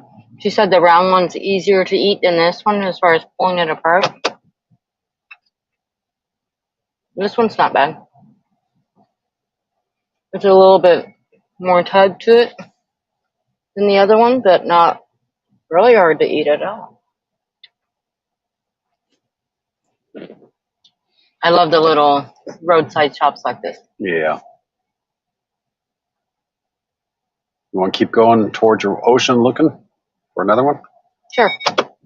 Okay. Just don't hit anybody getting out or getting in. They all seen you driving in here. So this, I mean, we don't know the name of the I just read it place to or him. not. Buffalo Bob's. Buffalo Bob's. I read it to him with the website.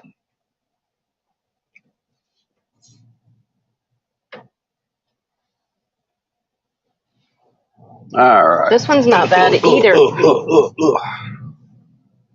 I think the other people that pulled in's there to help her pack up. Oh, okay. She has a little refrigerator there and stuff. I think that one's tangier than the other one. Go ahead, we've got more. Mm-hmm.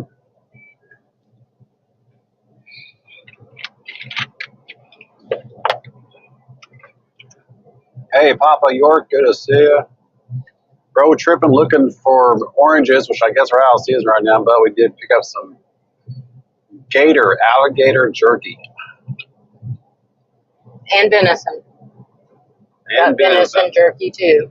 While road tripping here on US 192 in Central Florida, eastbound from Disney World. So we've got fresh peaches, fresh mangoes, some tomatoes, and jerky. We are still on the quest for oranges. We'll see. But they're not in season yet, so we may not find them. No. And that's okay. She said when? 2 or 3 months? Yeah. 2 to 3 months out for them and something else she said. I don't remember. I don't either. Probably grapefruit. So we may have to come back down here in September. We do have some time off coming in September. We have to come back down here in September while they're in season.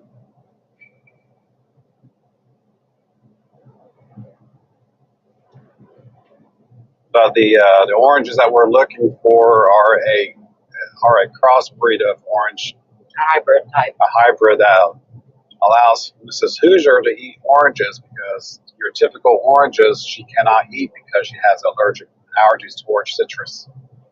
But there is something that they crossbred with an orange that we found a couple years back that allowed her to eat the oranges. That's what we're looking for. The guy at that place had actually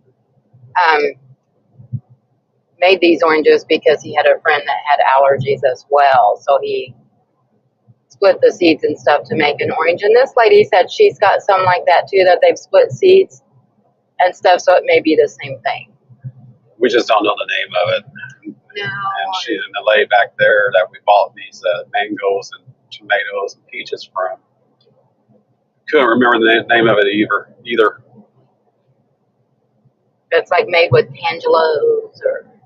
It's not No, it's not that. Tangelinos. It's a different name that we're not familiar with. Was he split with the different citruses and stuff to make? So we're looking for that. Hopefully we can find it, but if not, we'll get back down here maybe in September. Jerky was good. We'll get back down here in September, and maybe they'll be in season by then.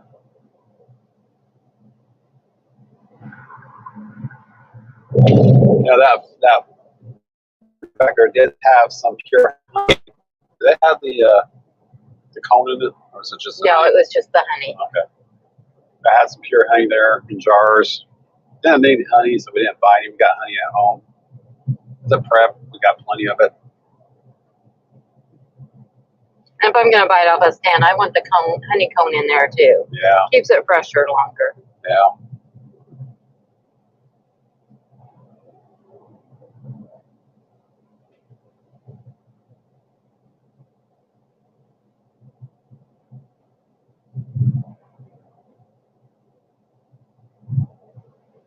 So yeah, well, once they get into season, we may not even have to come all the way down here to Orlando, because that one stand we found was just inside of the state line from Georgia, like just within a few miles of crossing the state line. We found that fruit stand, which was a nice stand.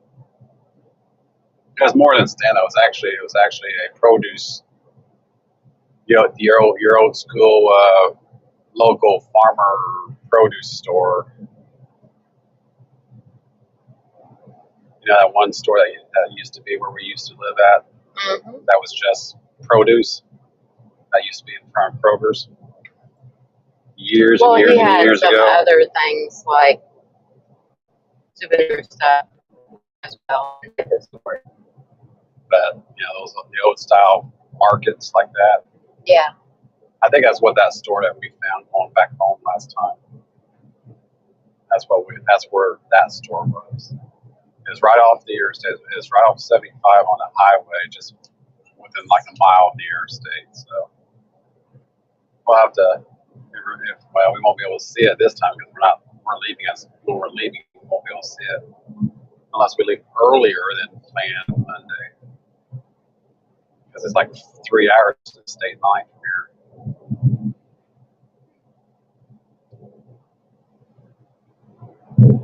So we leave They earlier. won't have oranges though. It's too early. Yeah. But we can actually ask him the question, what type of orange was that? I'm sure if he actually did the crossbreeding for his friend who has the allergies to oranges, that he probably knows what the name of the orange is. True.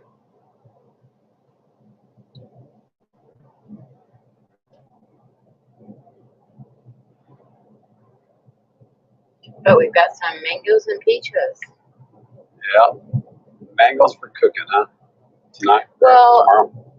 If I get onions, jalapeno, and some cilantro, I can make a mango salsa to go with the pork tenderloin that's bacon wrapped in sauce. Then we can have mango salsa with it. That's good with pork and fish.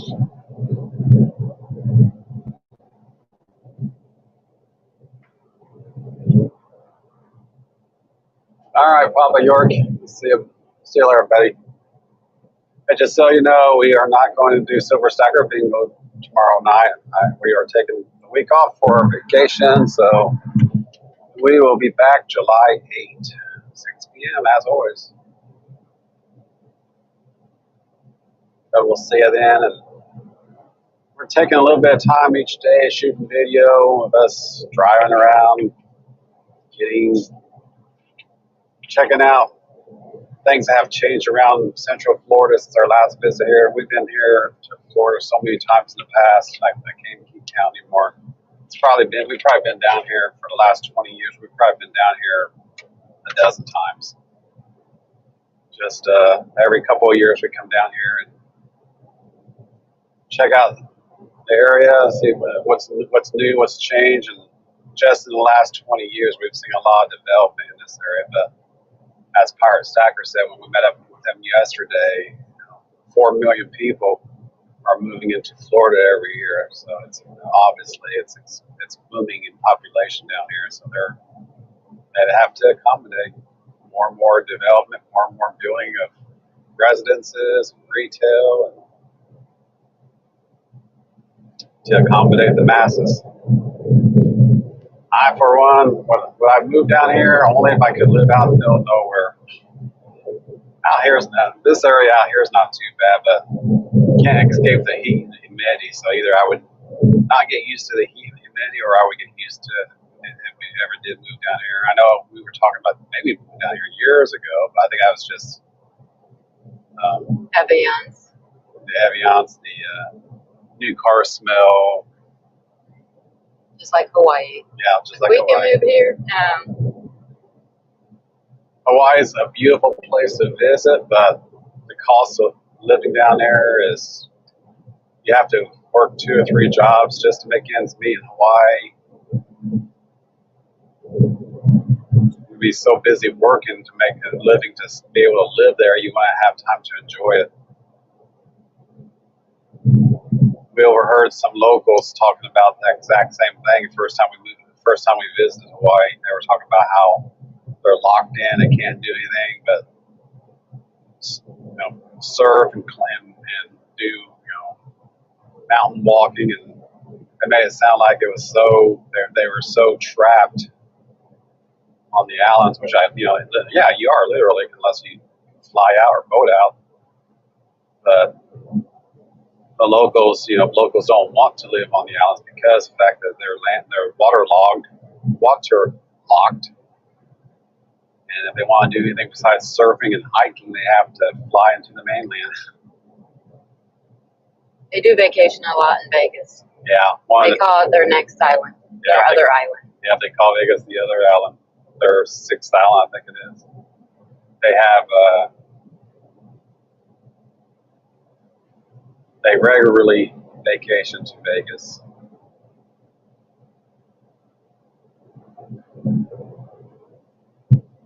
But it's funny, you go to like Hawaii, for example, and you hear locals talking about how they don't like living in Hawaii, but there they are. And it goes back to what a lot of people say. You want to be skinny when you're fat, or you want to be fat when you're skinny. It's just you always want to be the opposite of what you are at that time, or what you're doing at that time. And you don't appreciate what you have at that time. So I don't want to live in Hawaii, but you live in Hawaii. I mean, I want to live in Hawaii, but I know I can't afford it.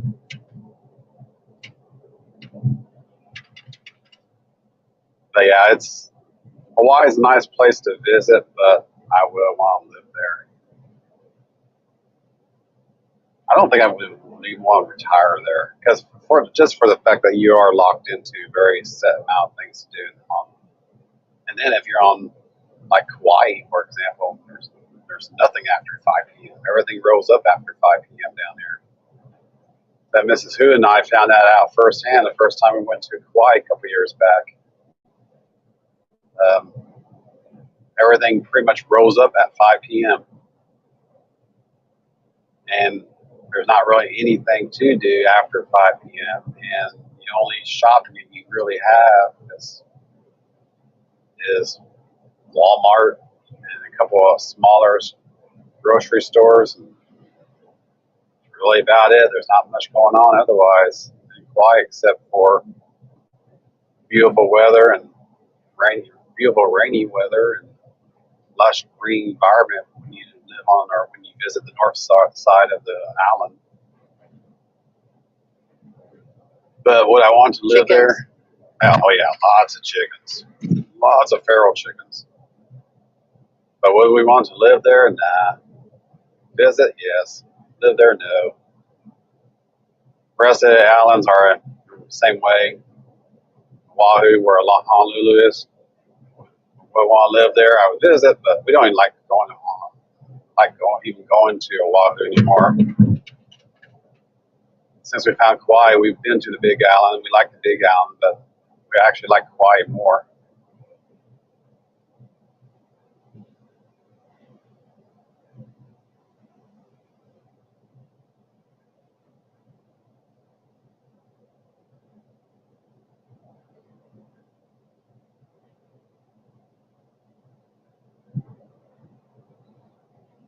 But yeah, the visit, yes. Live there, no. Alaska, visit, yes. Live there, I don't know. It gets cold up there. It gets hot down here, so same thing. I want to live where it's warmer. And then you go north to where it's cold. Or you go where it's hot. I want to live where it's cooler. Make up your mind already. But if I had unlimited money, have a home in the southern part of the country where we can escape the cold, and then transfer up to a home in the northern part of the country, or even into Canada where it's cooler in the summertime. But even then, southern Canada can get really, really cold, or really, really hot in the summertime. Andrew up there in Alaska was just saying that they can't even have ice cream up there because it melts before it gets up to Alaska. So it doesn't stay that cool in the summertime up there in Alaska. Even Andrew, you live up by Fairbanks, right? Or further north? I don't remember. Can't remember exactly where you lived at. If you lived in Fairbanks, or I might be thinking of someone else, or if you live further north. But even in the summertime, I mean, too warm for ice cream. Yeah, Tennessee is a nice place to live. We like going through Tennessee. We love the scenery of Tennessee. It's comfortable. It's not too hot, not too cold.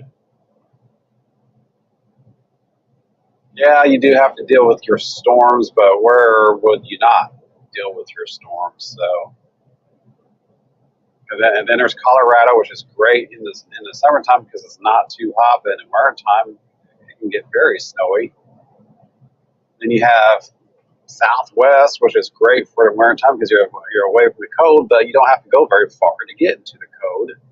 But it's so dry. I mean, when your temperature is 105 degrees, but there's no humidity, so it feels like 105 degrees, but still, the sun's beating down on you.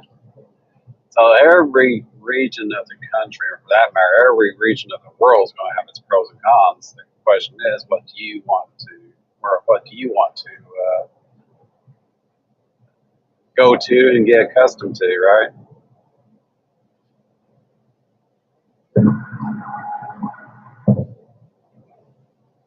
All right, no, all right. See, I thought you was way north. I was thinking you were way north. I may be thinking about someone else then.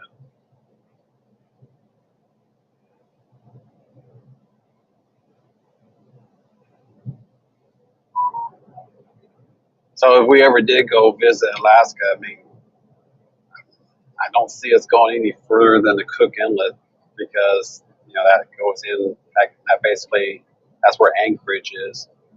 The Cook Inlet goes deep into the country or into the state for several hundred miles. But you can just go, and just the area in and around the Cook Inlet is such a small piece of land compared to the rest of the state. Where would you go on vacation and you just get a small sample of Alaska because it's such a vast area.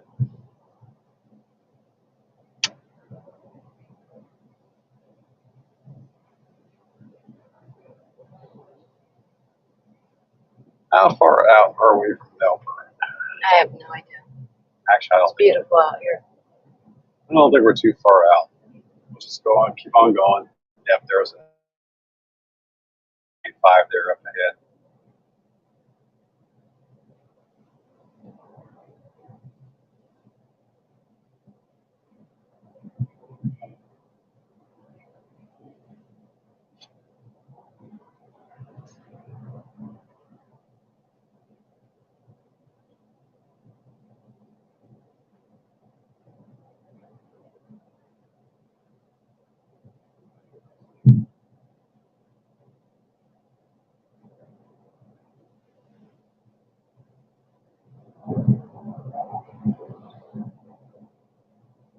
Guess we can go down and down to the beach and park for a few minutes. Look at the ocean Okay. before we head back.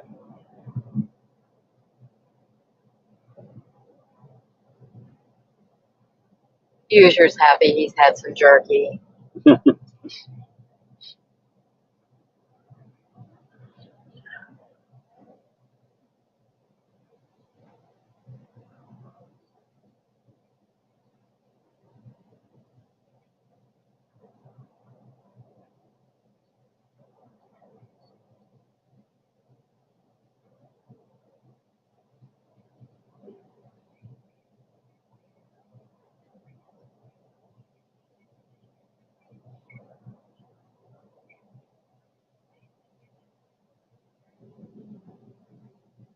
We're in Melbourne. You can tell by the construction.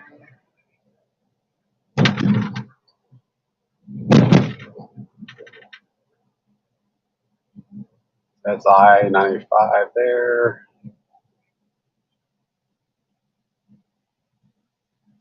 Let's see how far away we are.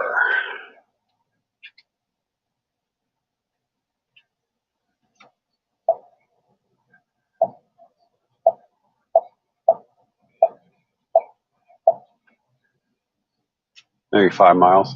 Okay. So this road will take us straight up to the Erin Coastal Waterway, and then across that onto the Melbourne Beach. So we're going to go ahead and go check out the ocean anyway. Check out the beach and the ocean for a little bit before we head back.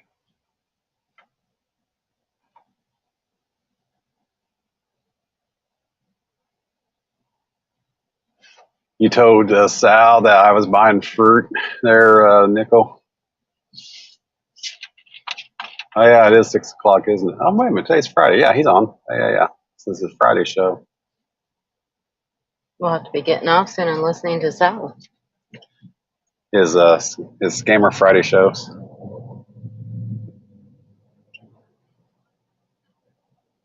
Don't forget to tell him about the alligator jerky and the venison jerky. Yep.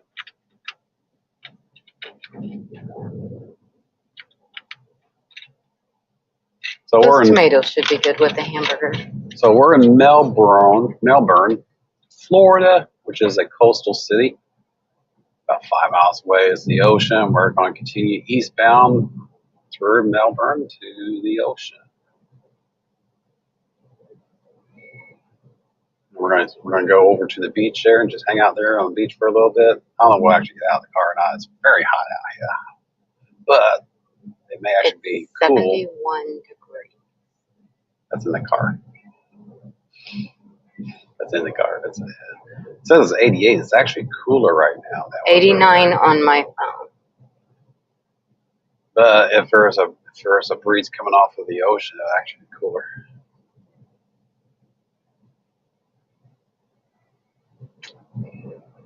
They were saying that there's not been any breezes coming off the ocean during the last few days, so it's very, very hot and humid, even on the coastal cities.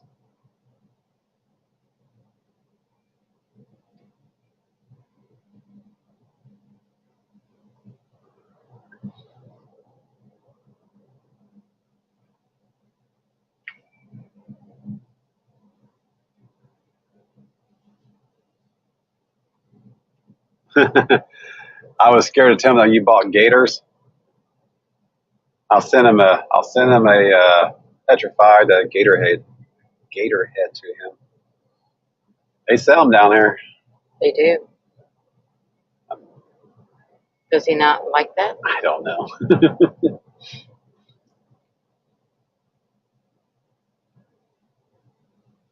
He'd probably use the gator head to show off his coins or something. His bars.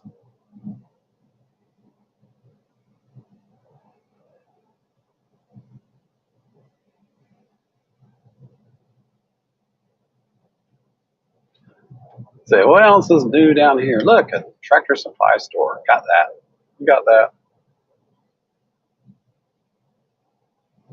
Mattress Firm. We got that. Or not Mattress Farm. We got that. Yeah, we're actually, what we also do is check to see if there's anything down here that's unique to here compared to home. There's not a whole lot of difference these days.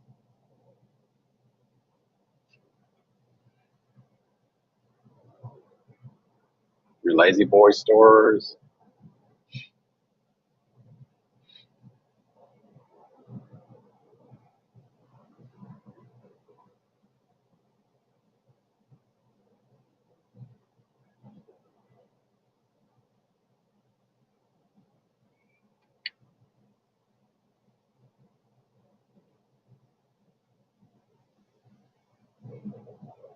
Besides all the smoke shops.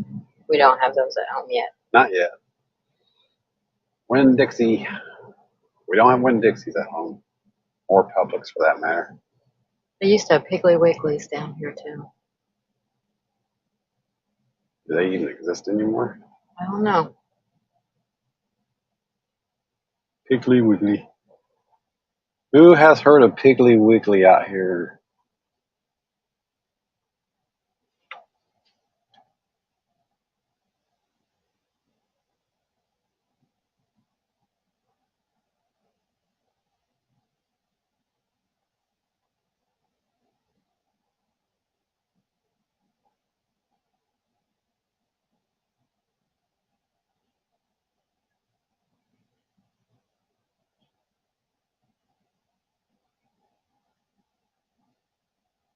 And Kim mine's like, yay, beach.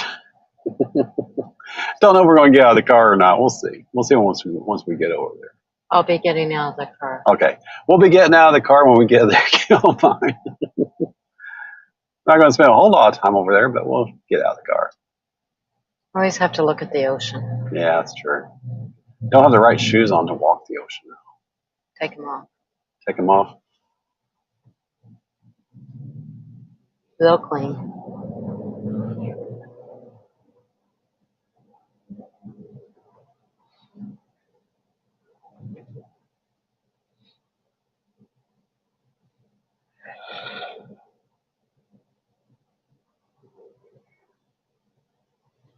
So this video is number 6 of the Who's on the Run video series of us here in Florida.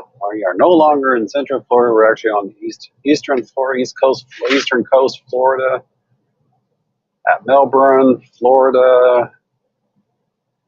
Our quest for a farmer's market. We found a farmer's market, but the oranges are out of season, so we did not get the oranges that we were looking for. We're going to have to get back down here in September.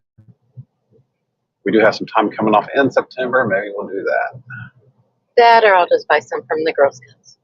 They don't sell those type of oranges at the Girl Scouts. They don't. So the oranges, they do. the oranges that we're looking for is a crossbreed between something that allows Mrs. Hoosier to eat the oranges, because normally she cannot. So if they're not in season right now, we'll have to get back down here when they are. In other words, he's planning our next vacation. Yeah. Oh, we were talking about it a couple of days ago too. Yeah. Because we didn't have any plans for September anyway. I was thinking Hawaii, but the cost to fly over there is a deterrent. Especially when all of our airplane credits we gave to our youngest and her husband. Yeah. It was worth it. Yeah, we sent our youngest and her husband over, well, at the time her fiance, over to Hawaii to get to get eloped / married / honeymoon. So we sent them to Hawaii for their honeymoon Wedding. wedding. That we used all of our COVID credits through the airline and the resort over there. So Yeah, we actually had plans to go to Hawaii during COVID, well, right before COVID, and then Hawaii shut down. So we canceled our flights, got credits, and we gave those credits to the youngest one and her boyfriend at the time for Hawaii. We sent them to Hawaii. So their wedding gift. it was something that we could do because we can today. 20 years ago, 30 years ago, we wouldn't be able to do something like that. That's just because we have worked as hard as we have to do what we can today. Or we can send our kids over to Hawaii. Or like our oldest daughter, we sent her down to here last year, I think it was, for she spent a week down here by herself. She claims it was by herself. I don't know about that. But anyway, she came down here to Beach Club Villas there in Walt Disney World, and she spent the week down here in Disney. We were able to send her down there because we own timeshare down here. So a lot of sacrifices have been made for this family, and we're able to do what we can. We're able to do what we can now because of that, and we're able to do stuff that we never had access to when we were growing up. So it makes it worth it. That jerky was really good. It was. It's lingering still from eating. That's good.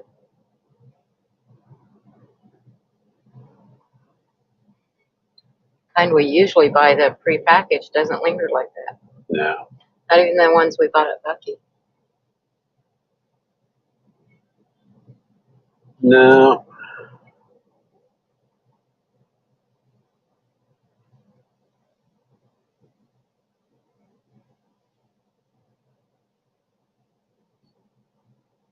So stay tuned. We're going to be crossing the Intercoastal Waterway here in just a couple of minutes, and then we'll be on the beach side of the waterway, and which is going to be Melbourne Beach, and then we're going to go find a place where we can go onto the beach,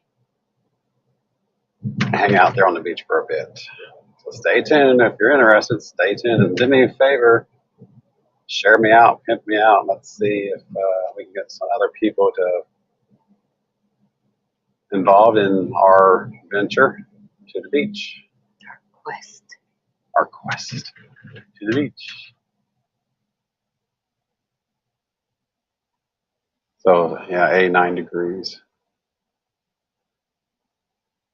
9 degrees, but and there's a breeze. There is a breeze coming off the ocean. I can see it off the trees.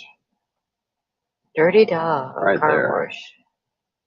So we do have an ocean breeze today. Yay! That makes a big difference when you're going to the beach, if there's a breeze or not.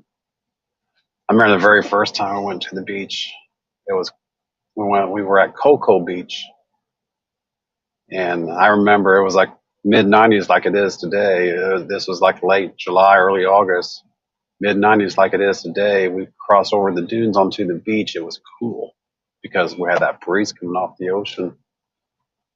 It was comfortable. As soon as you cross back over the dune onto the asphalt, it was scorching. Just that simple transition from asphalt to sand and breeze, just night to day in the environment. There's silver in them beaches. Oh, I'm sure there is. And no, I don't have a metal detector. I haven't gotten into that type of stuff yet. He says yes. And the biggest reason is because what we have public access to in our area is sort of limited. A lot of people like their property not messed with. So We don't have a whole lot of access to public areas. You mean back home, right? Back home. Yeah.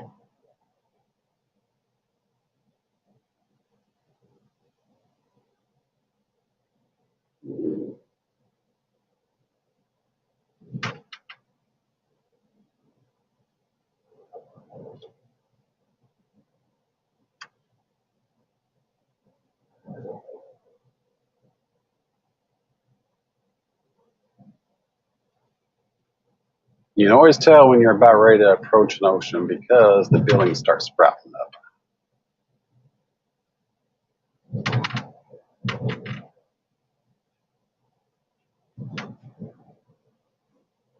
Now, we've never visited this beach.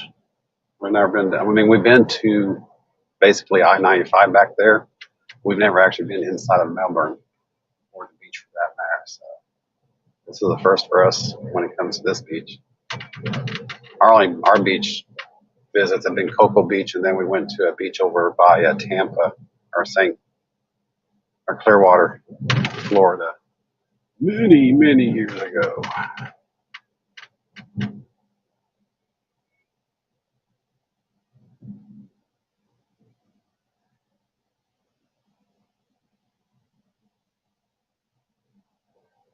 Winery.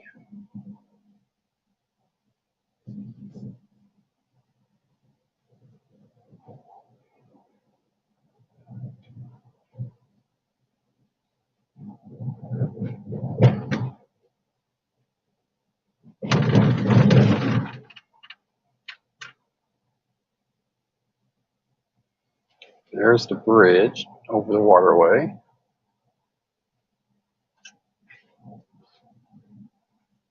So this is US 1 right here.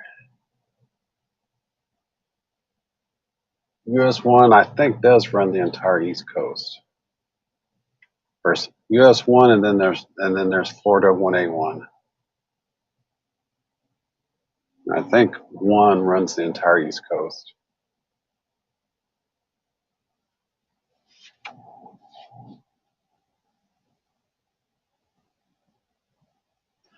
We are in Melbourne, Florida, Ken on mine, about ready to cross the Intercoastal Waterway onto Melbourne Beach.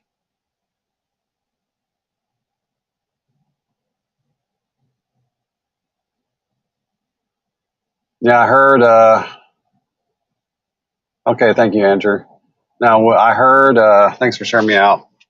I heard through our oldest one that Central Indiana, West Central Indiana, East Central Illinois got hit really hard with storms yesterday. Possibly 2 tornadoes. Possibly 2 tornadoes.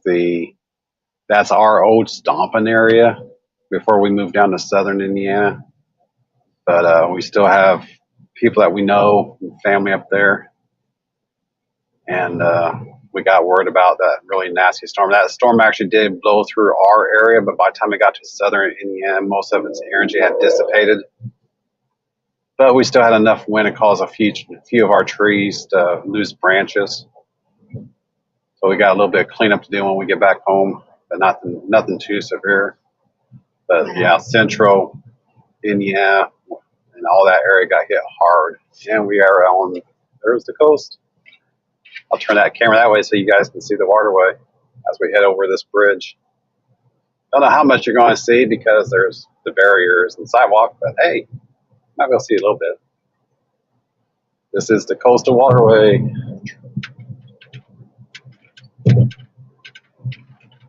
Intercoastal waterway, I should say.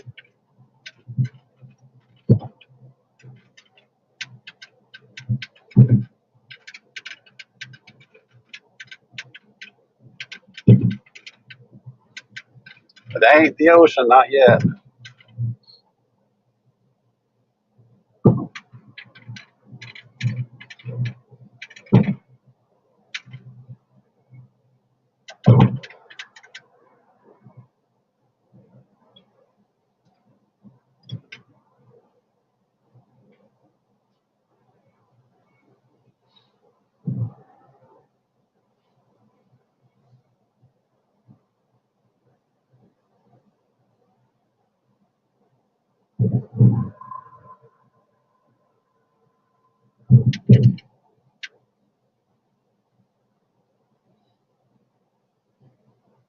High rip current risk.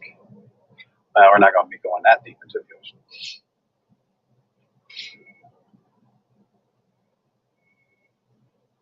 The question is, where can we park? That guy just parked in the grass back there.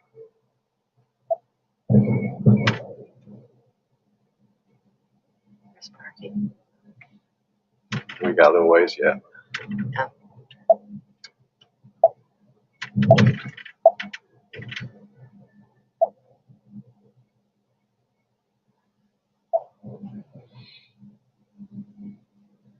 A few more blocks.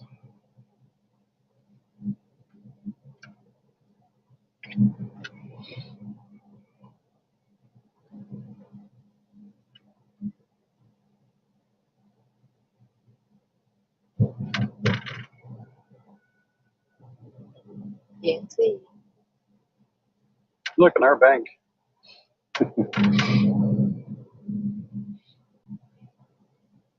So we are at Melbourne Beach, Florida now. Since we crossed that waterway back there, we are now on the beach side of Melbourne.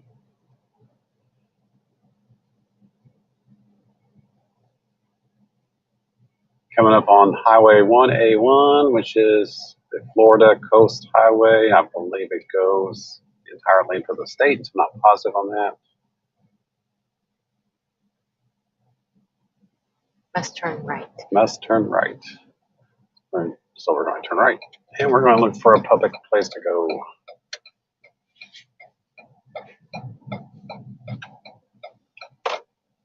My backhoe went straight there, but that's all right. I'll go down a little ways, turn around.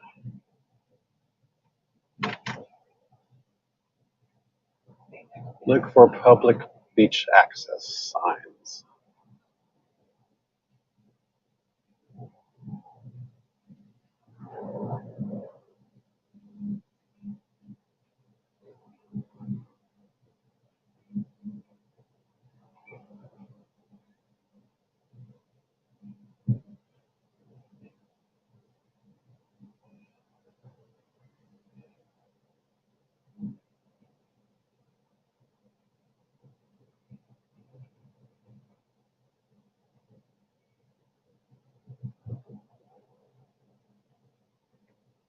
Someone with a surfboard, of course.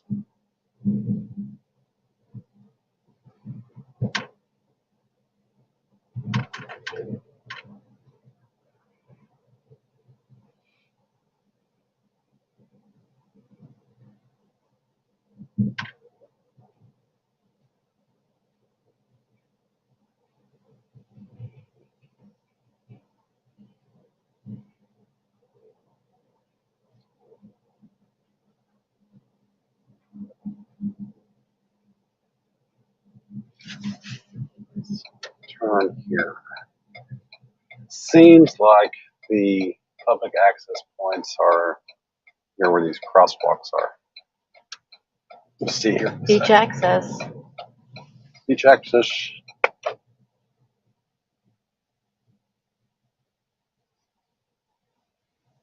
Low speed vehicle and beach permit parking only. Let's go back to where we came. Okay.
Here's where we turned off at.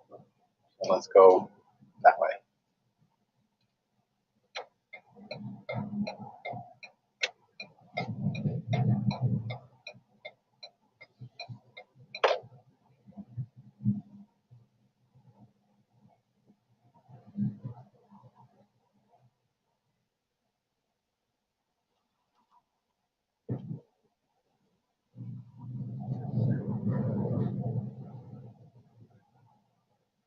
It won't fit. Yeah, well, it'll fit. Oh, it will. Pay station located that way. Space number.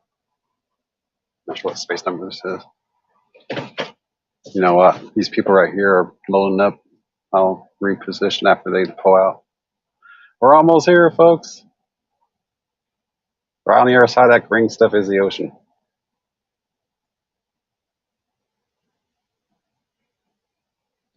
Pay with the app passport parking. Oh, okay. We'll do that.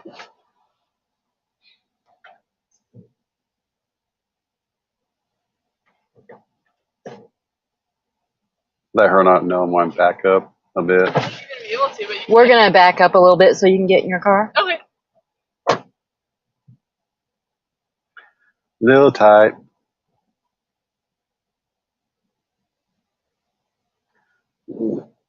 Might go down. You know what? Let's go down a little bit. Okay.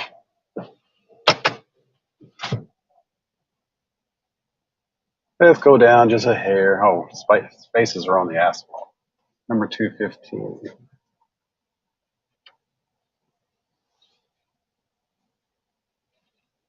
that better? I've got plenty of room. You have room. I'm good. Do that thing with your phone. Yep. You can use my phone.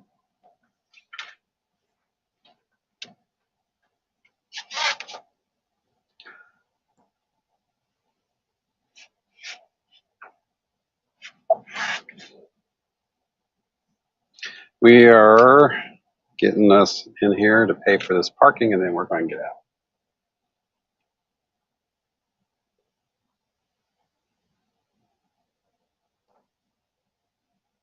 Sign up at passportparking.com, looks like. Yep. Passportparking.com.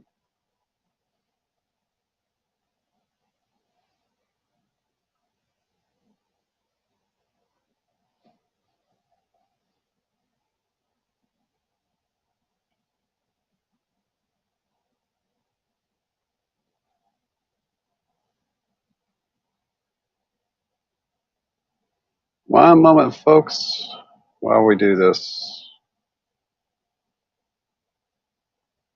If you want to get out, I do this, you can. I'll wait. Okay.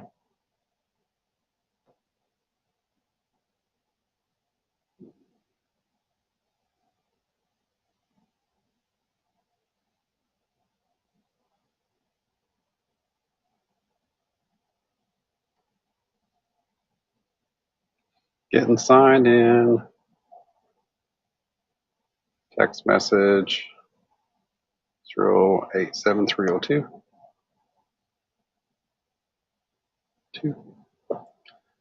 Great pin. Confirm pin. Yada, yada, yada. As if you have a choice. Session. Enter zone. 9392. Enter zone 9392. Search for zone 9392. Found the zone, and what did I say the number was on the ground? 215. Was it 215? Let me go out and look. Yeah, double check. I think it was 215.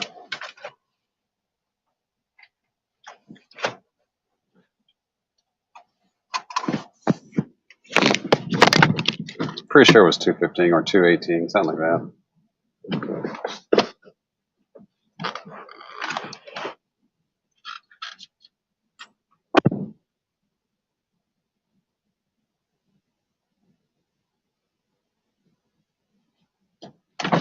It's on the back side.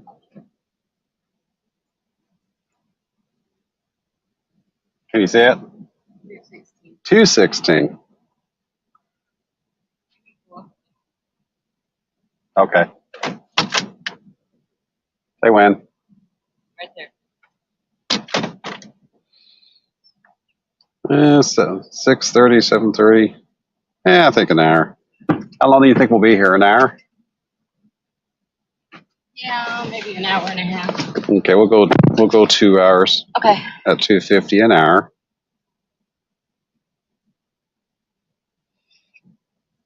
So 6:30 now, 8:30, 2 hours, $5. So it's $2.50 an hour to park here at Melbourne, Florida, folks. If you're ever down in the area, it's a payment plus a convenience fee of 30 cents, makes it $5.30. Punching in numbers.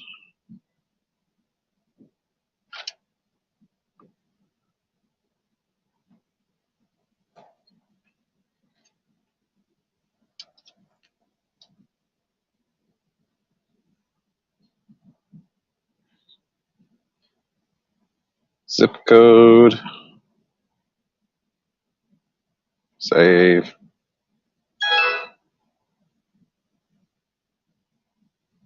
I'm not going to save that. No, we'll save that. You might need that in the future. You cannot go shopping. Shopping. Confirm payment.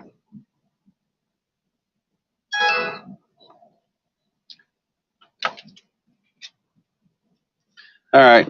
We are paid for 2 hours, folks. Can I close this? Yeah, you can go ahead and close it. I was going to say put that in the glove box.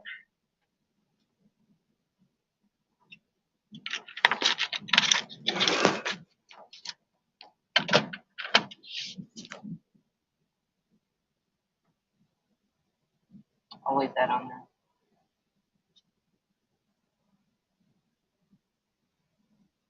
Yeah, I wasn't paying attention. I'm probably glad I wasn't paying attention. Why? Someone must have walked by it. I thought it looked so good. I didn't see it. I'm glad I didn't. Hello, James Schultz. Good to see you. We are sitting here at the I figured you were. Atlantic coast at Melbourne, Florida. About ready to get out of the car to go walk the beach for a little She bit. walked one way and back. See, I didn't see either way, so I'm good. My eyes did not burn, unlike what I have dealt with the smoke up north. We're good here. Go ahead and close it. Turn your phone off. Or there you go.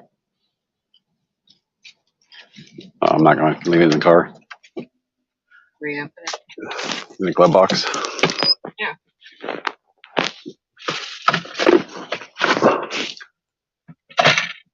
Taking the phone out of the holster, put it into another holster.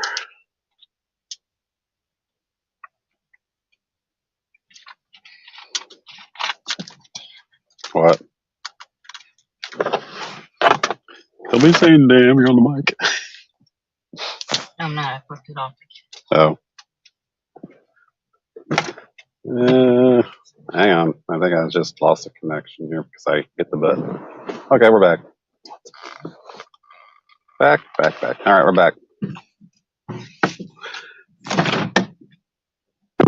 We are mic'd up, folks, so you'll be able to hear us. You might be able to hear the noise, the wind coming off the ocean, too. So hopefully it's not too strong for you. Hopefully it's not too strong of a wind. I will not be able to turn this phone around. I will not be able to see the chat while we're doing this, so I'm going to go ahead and the sun's behind me, so I won't be able to see the chat very well at all, if at all. So here we go. Hopefully we're back. Hopefully we're back. Are we back? Make sure. Let us know if we're back, guys. Still waiting for Mrs. Fu to get out of the car. She's grabbing her camera. She's a shutterbug.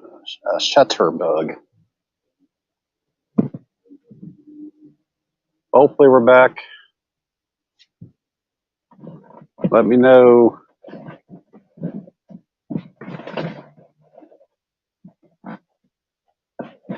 Give me a thumbs up or something.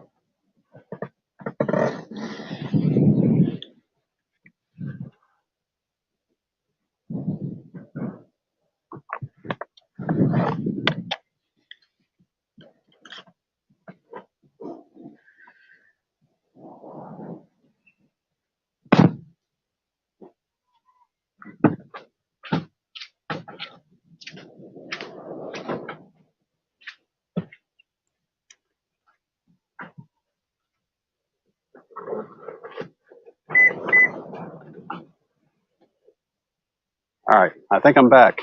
Let me know. Let me know if I'm back or not.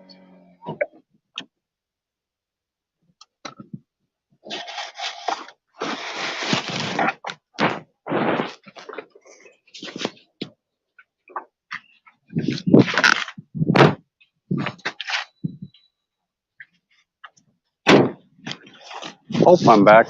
Hope you guys can see this. Found it. I'm not seeing anything in the chat. I found it. What? The mic. Oh, okay. Well, I don't know if we're back. I don't know if the stream's going on, but here we go. You are back. Okay, Nicole, thank you. Here we go. Out to the beach.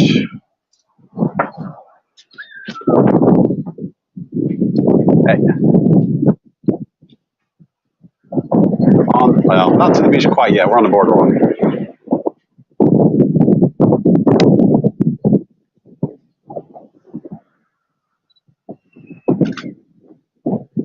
So Mrs. Who's taking photos. Shutterbug. Shutterbug. Want to go that way or this way? We can go this way first.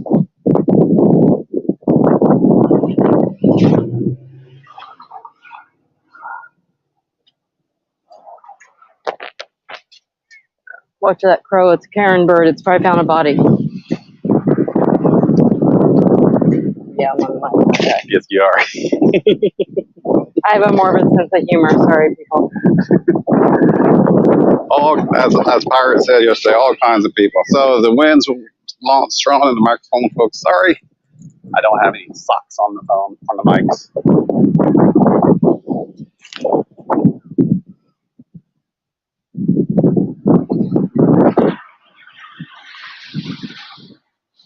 So what's funny is we weren't planning on doing this, but here we are. Yeah, we're doing it anyway. That's our vacation. That's it. We just don't have any agenda. Welcome to Melbourne Beach, Melbourne, Florida.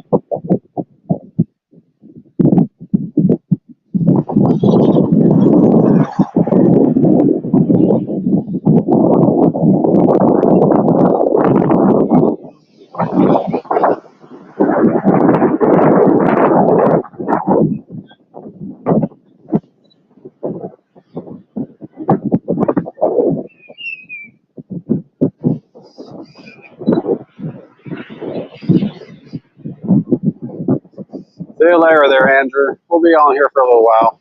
We're going to hang out here on the beach for a little bit and head back towards Central Florida. So for anyone that's here that's just now joining, welcome to Melbourne Beach, Florida. We're on the Atlantic coast at this time. On our vacation. No, we are not metal detecting. Huh? No, we are not metal detecting. We are not metal detectors. We don't have metal detectors. People are watching this video. They're like, "What the hell, Hoosier? Why do we have a metal detector?"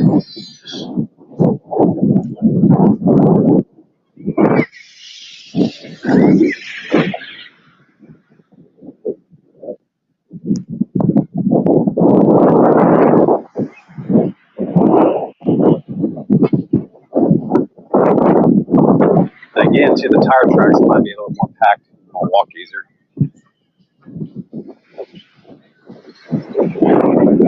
Not really. Not a whole lot.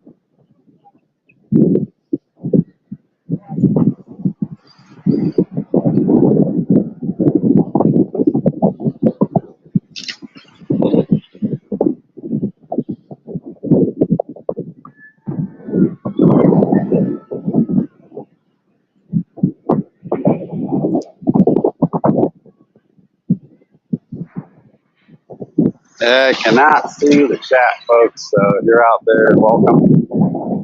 Welcome to the beach. Melbourne Beach, Florida. On the Cruiser Sacker vacation with Mrs. Sue, our part number 6 of Who's on the Run. She's going nuts with her camera. I found a spot with no people in it. Okay. She likes the camera.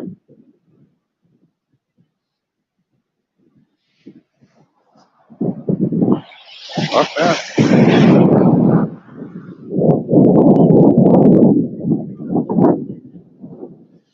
Hang on a second, hey.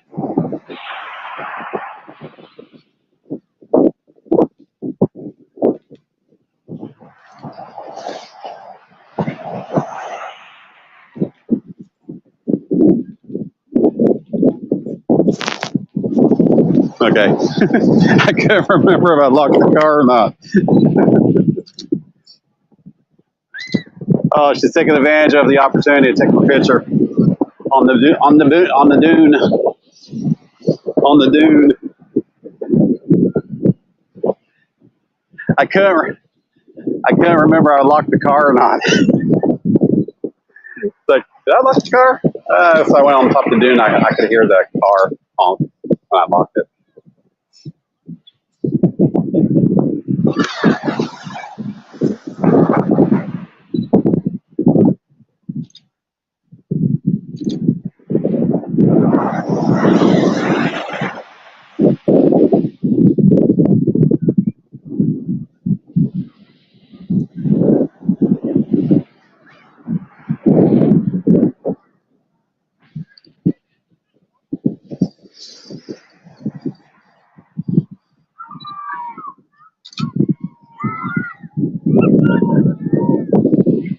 Can you go down to the wet sand?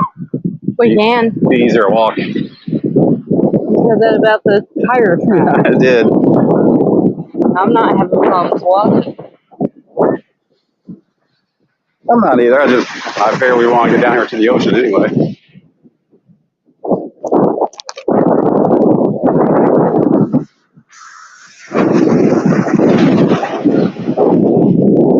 Find a spot that doesn't have people in it. Or kids. Beach.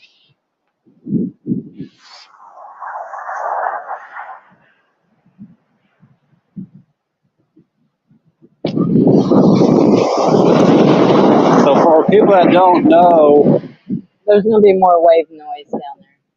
yeah, Just so they know. yeah, you're gonna hear a lot of wave noise. So for people that don't know, the East Coast, yeah, you have seashells, but the West Coast has massive, large shells. These are quaint little shells.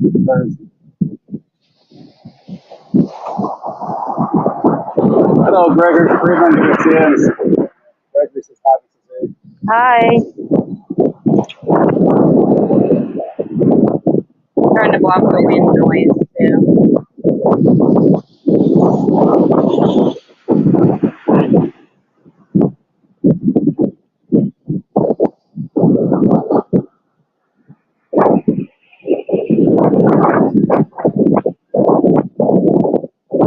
I got the car locked. I see that. You don't mind. I just had a chance to look at the chat just now. Good to see you, Gregory. And hello, everyone coming in. Welcome to the Atlantic Coast, Melbourne Beach, Florida, on our vacation in Florida. An unplanned trip to the beach. We were thinking about doing something, then we thought, no, we're not going to do it. Well, we just went driving looking for a flea market and ended up at the beach. That's how our vacations grow.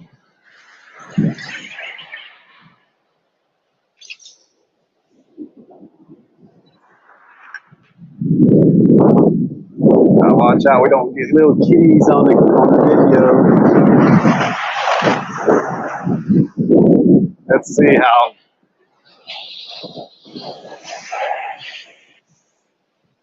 Get down here.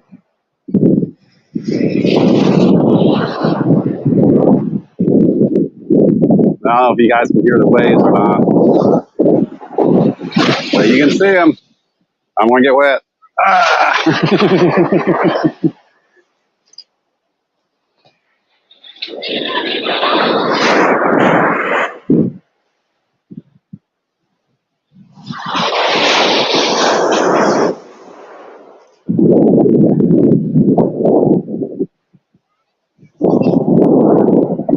Don't be complaining about those wet shoes tonight. Nice and cool. Not too hot, not too cold. The first hit of the water, yeah, a little chilly, but it's not that cool by any stretch. In other words, if I stayed out here for just a couple minutes, I'd be acclimated really quick. I'm kind of colder on my feet. This is not that. Even with the shoes on, I'm not taking my shoes off. Probably when I get into the car, since they're already wet now. Because he will complain about those wet shoes tonight. This is who's taking a picture of me over in the ocean. Come out here.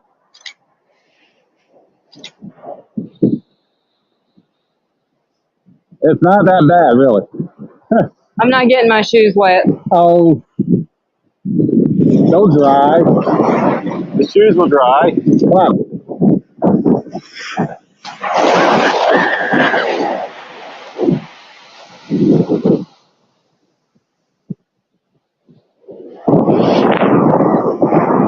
Almost got ya. Almost got ya. She says she doesn't want to get her shoes wet, but she almost got wet just now.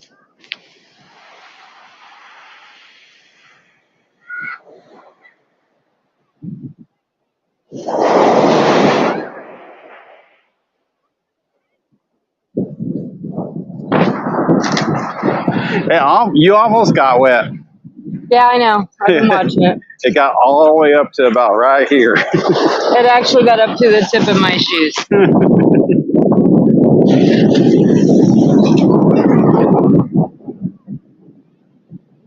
Kim mine says when the wave goes back out, I get dizzy and about to fall over.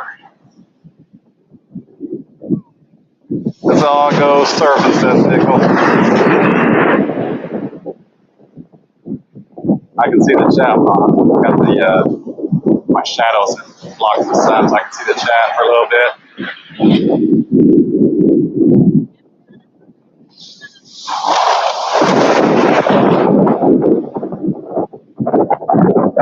Come on, get wet. Just a little bit. Is there a way to do the video on? Turn your dial to the camera icon.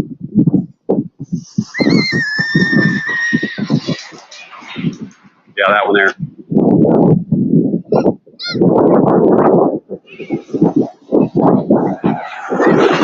It's not very nice out here, and it's not too hot.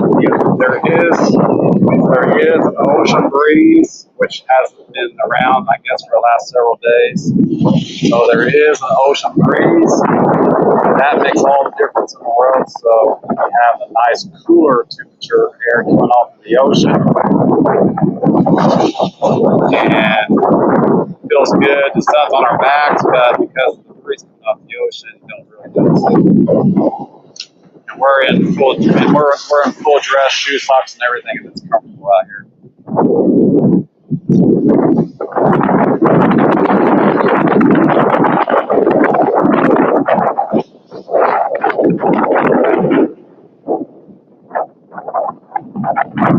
It's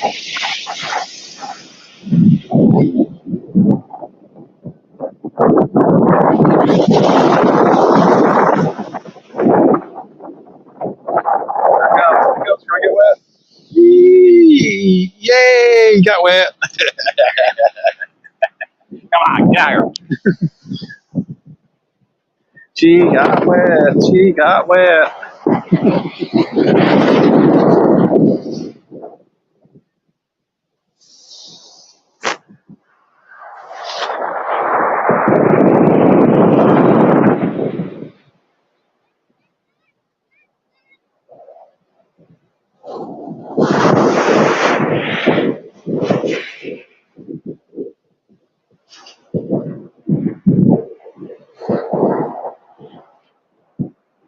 She's recording off her camera right now.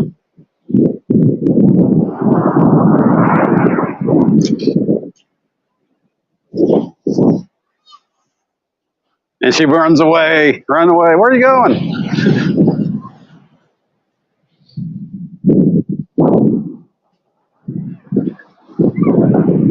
Oh, that's what you're doing.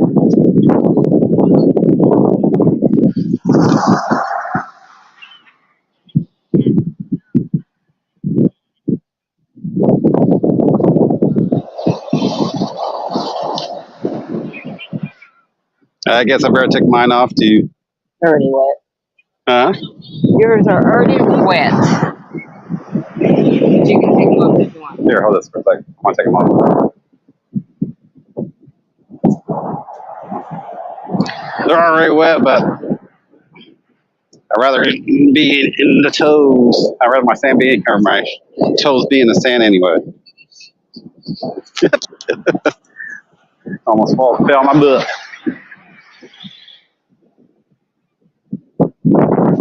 Okay, now we just gotta remember where our shoes are.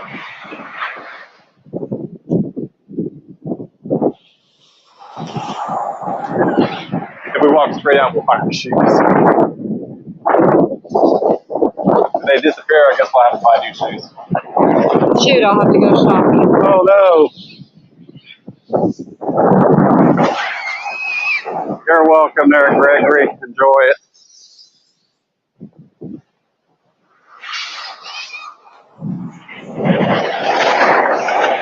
Trying to get Kim mine dizzy here with all the water rushing back out to the ocean. Here we go.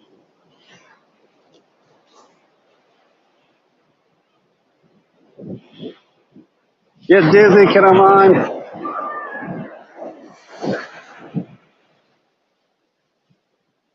Woo, up to my thighs.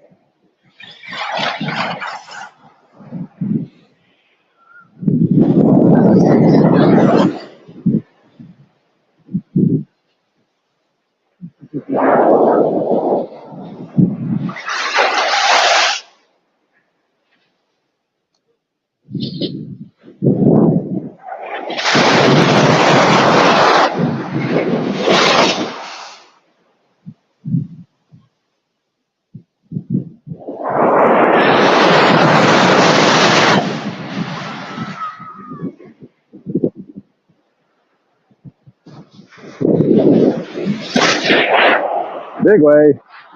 Oh, it broke down.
Big hit. All the way back there to Mississippi.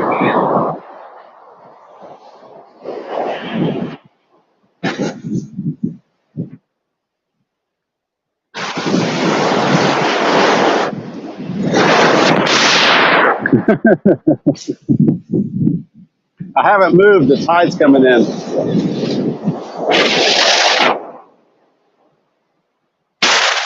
Apparently.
You're not taking a leak, are you? Oh, I'm watching for it there, Carmine. I'm only 6 inches or so into the water, but it comes up pretty high sometimes.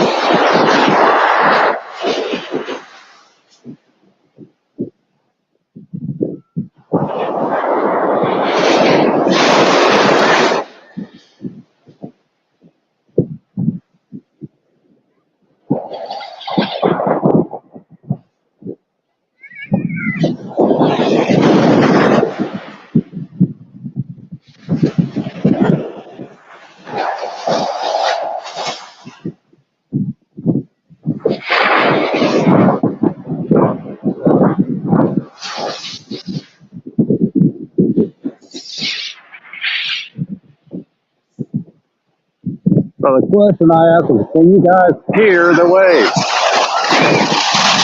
Good one. It broke down before it came out.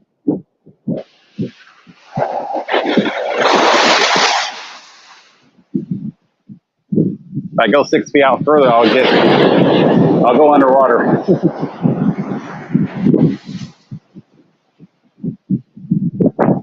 But can you hear the waves? That's the big question. You didn't see them, but can you hear them?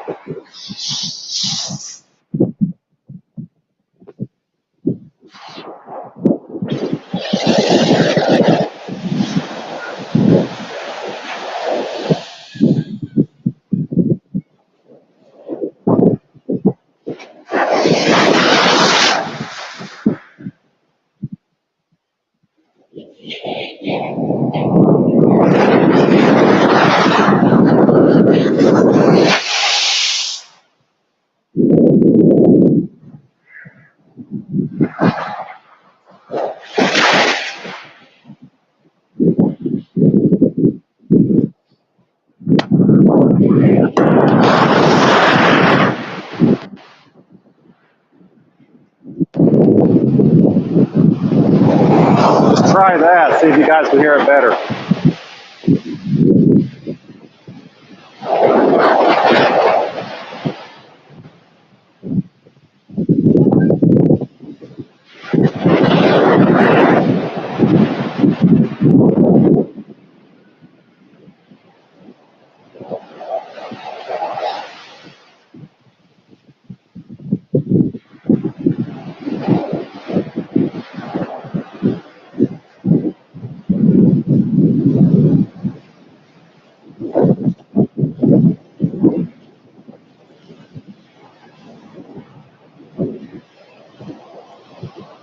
You might want to hold on to these.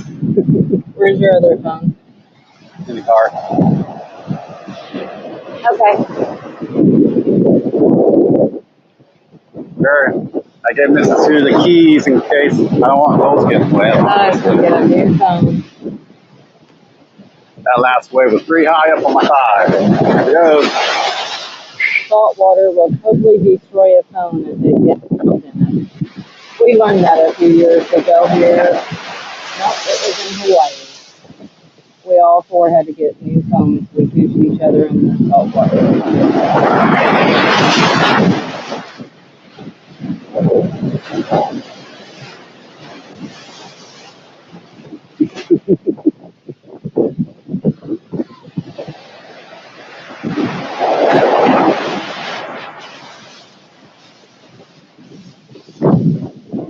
That's his new shirt on. He's wearing it. I got him yesterday, I think.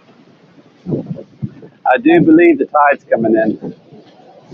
Yeah. The waves are getting higher. Yeah. That last time when it was down, my feet were sinking through the sand and the wave tide was going out. I'm like, uh-oh, I better get away from that water. Rip tide. Yep.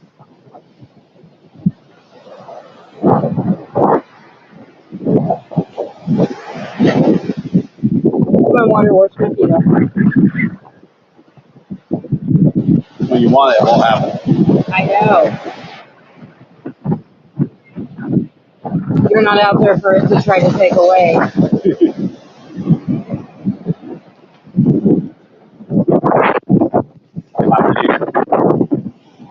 Yes. Okay. I turned off voice cancellation so they can hear the waves better. So hopefully you guys can hear the waves better as it calms down.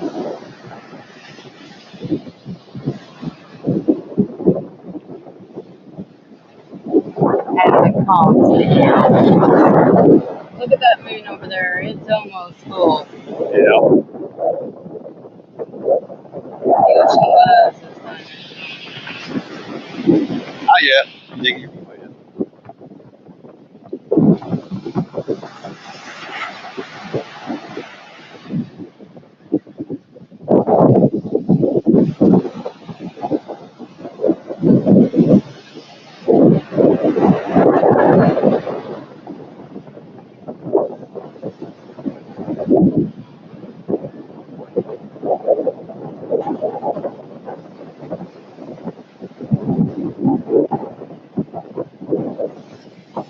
That's a good wave. Here it comes. Yay, your feet got wet. That's a good wave too.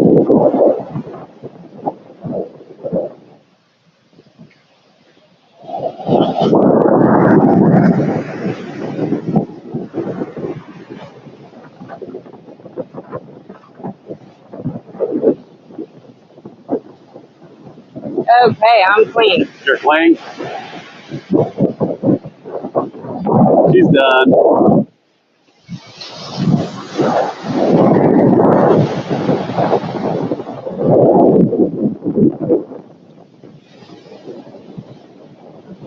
Hey, Chris, good to see you. We are at the ocean. Melbourne Beach, Florida.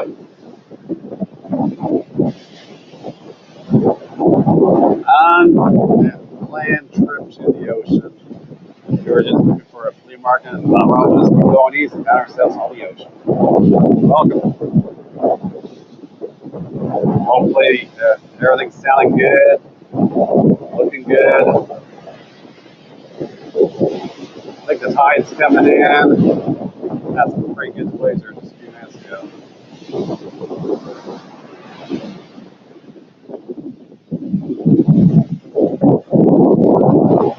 Well, that didn't work.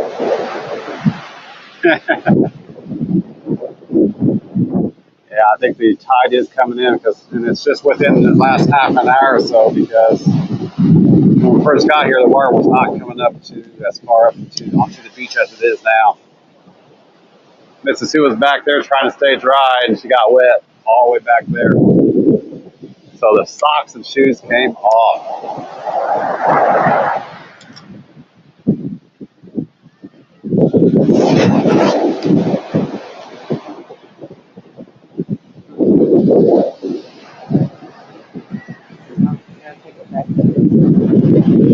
I'm almost out of battery. We'll hang out here for another 5 minutes or so and call it folks.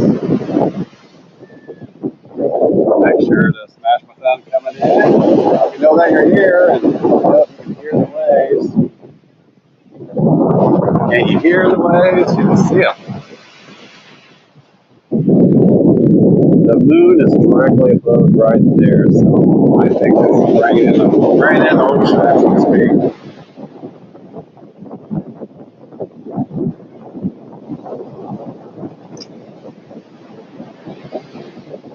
Had a couple of good waves standing out there. They actually got up to my waist. And I was standing right here, and the waves came all the way up to my waist a couple of times. It's coming. It is coming in.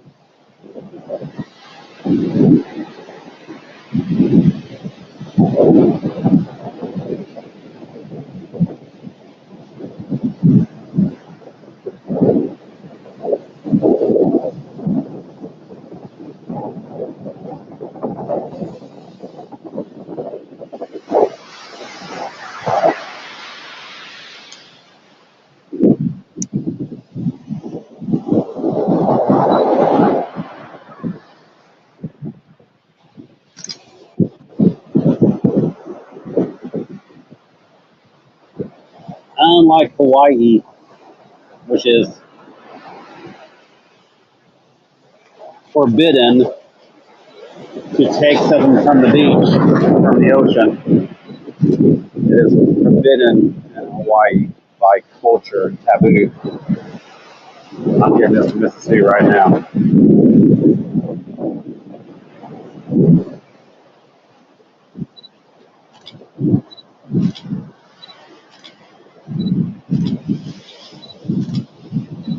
All out there, all by itself.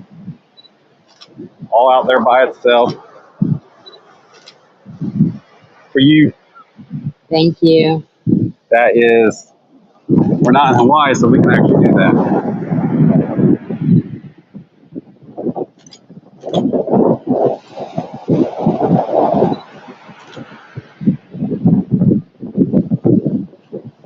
Now the moon is right there at our 2 o'clock position.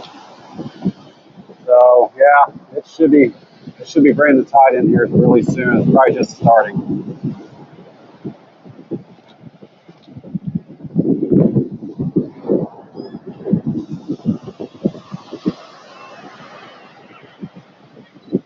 So a lonely seashell out there all by itself. It's like, we're not in Hawaii. It's not taboo to take something from the ocean here. That's right. It is very taboo to take something from the ocean in Hawaii. I am partially Hawaiian, Filipino, so I respect the culture, and everyone should respect the culture. Not only your culture, but everyone's culture should be respected. Hawaiian culture, there are very many taboos that you do not cross. Taking something from the ocean is a serious taboo. Yeah, plus it keeps the beaches pristine, clean, and natural. You're not robbing the natural resources out there as well. But even before then, it was taboo to get anything from the ocean. And it's also taboo to never turn your back away from the ocean.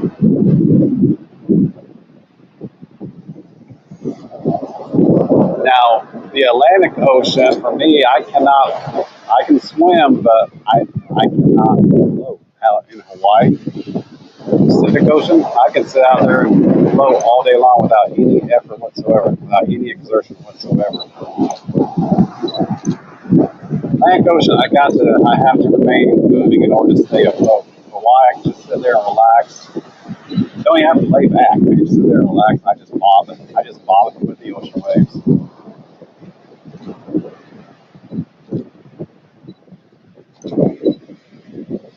You take a picture of that bird. Leave that bird alone. He ain't doing anything to it. Look good. Get pictures of it jumping from waves.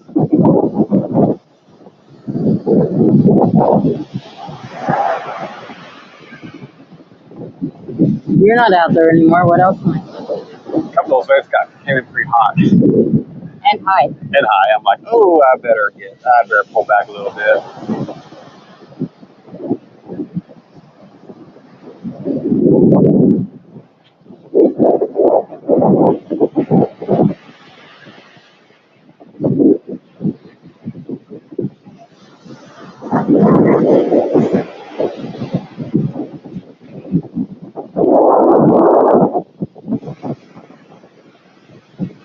How long have I been live streaming here? I've been live streaming a little over 3 hours, folks. So it's almost a Saturday show in itself. Hey,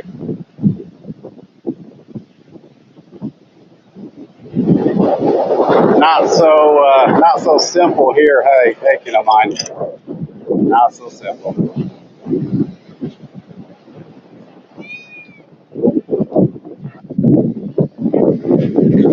The complex world of nature.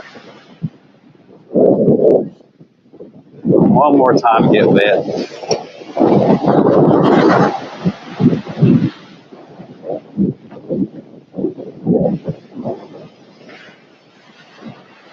Shark.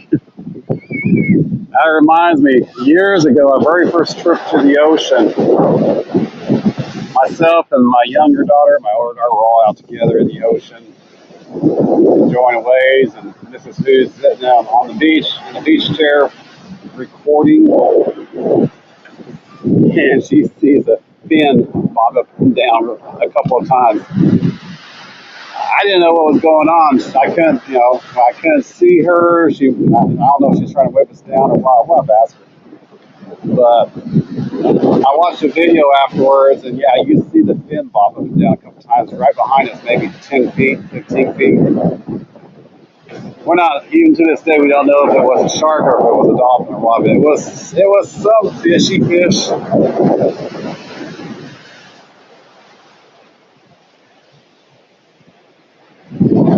Big waves coming in. Here we go. I broke down before it got to me.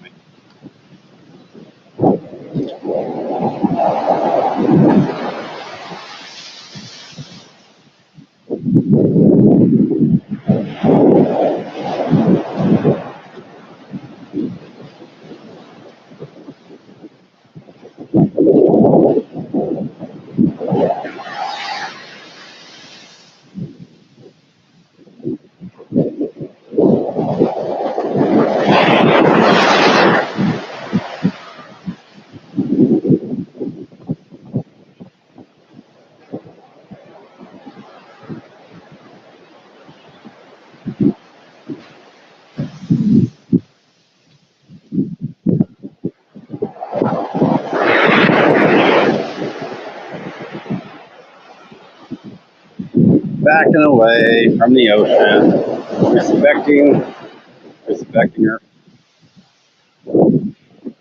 Don't turn your back on the ocean.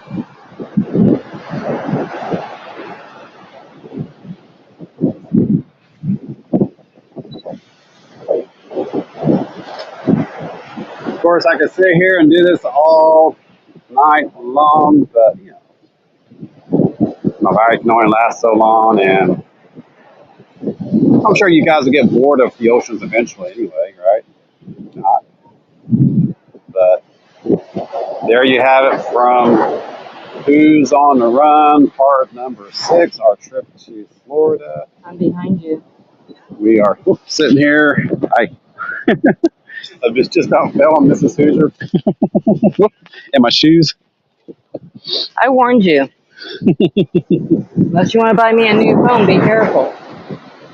So that's it from the Atlantic Ocean folks here at Melbourne Beach, Florida. Hope you enjoyed the video.